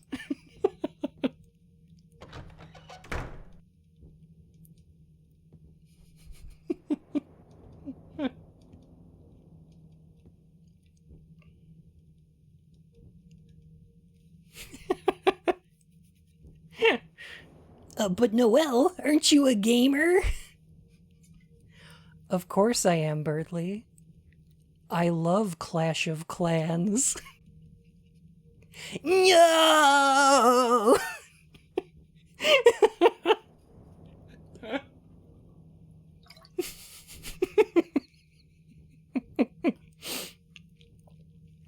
My God. This is fucking awful.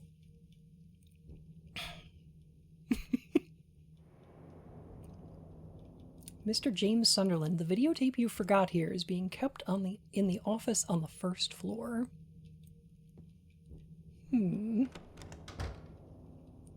I've beaten Candy Crush.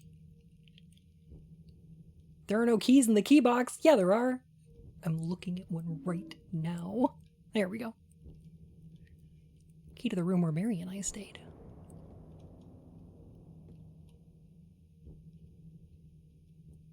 Could you read out the Birdley Discord message? Which one? What are we talking about?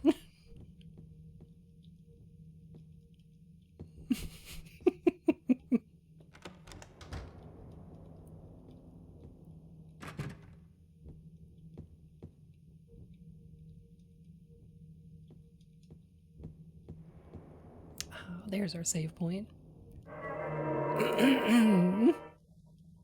The one where he... What? I've never seen this before.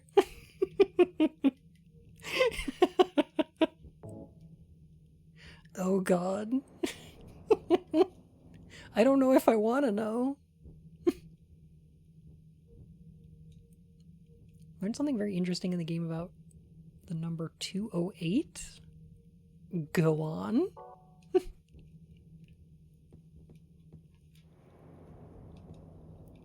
Gift shop's fucking closed. Man. Where am I gonna get my knickknacks? Is 208 the hospital room Mary was in? No. We don't actually know anything about Mary's hotel stay. As far as I know.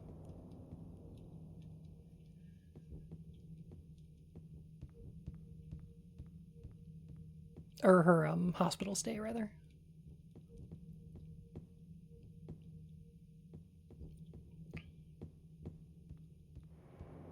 I was promised knickknacks. This means Sawyer is a Disney princess. I'll take no notes. Oh god. You know what? You're not wrong. You're not wrong. Alright. I think that's good for tonight. I think we're good for tonight, aren't we? God, I love this game. I love this game so much. It was so heckin' good.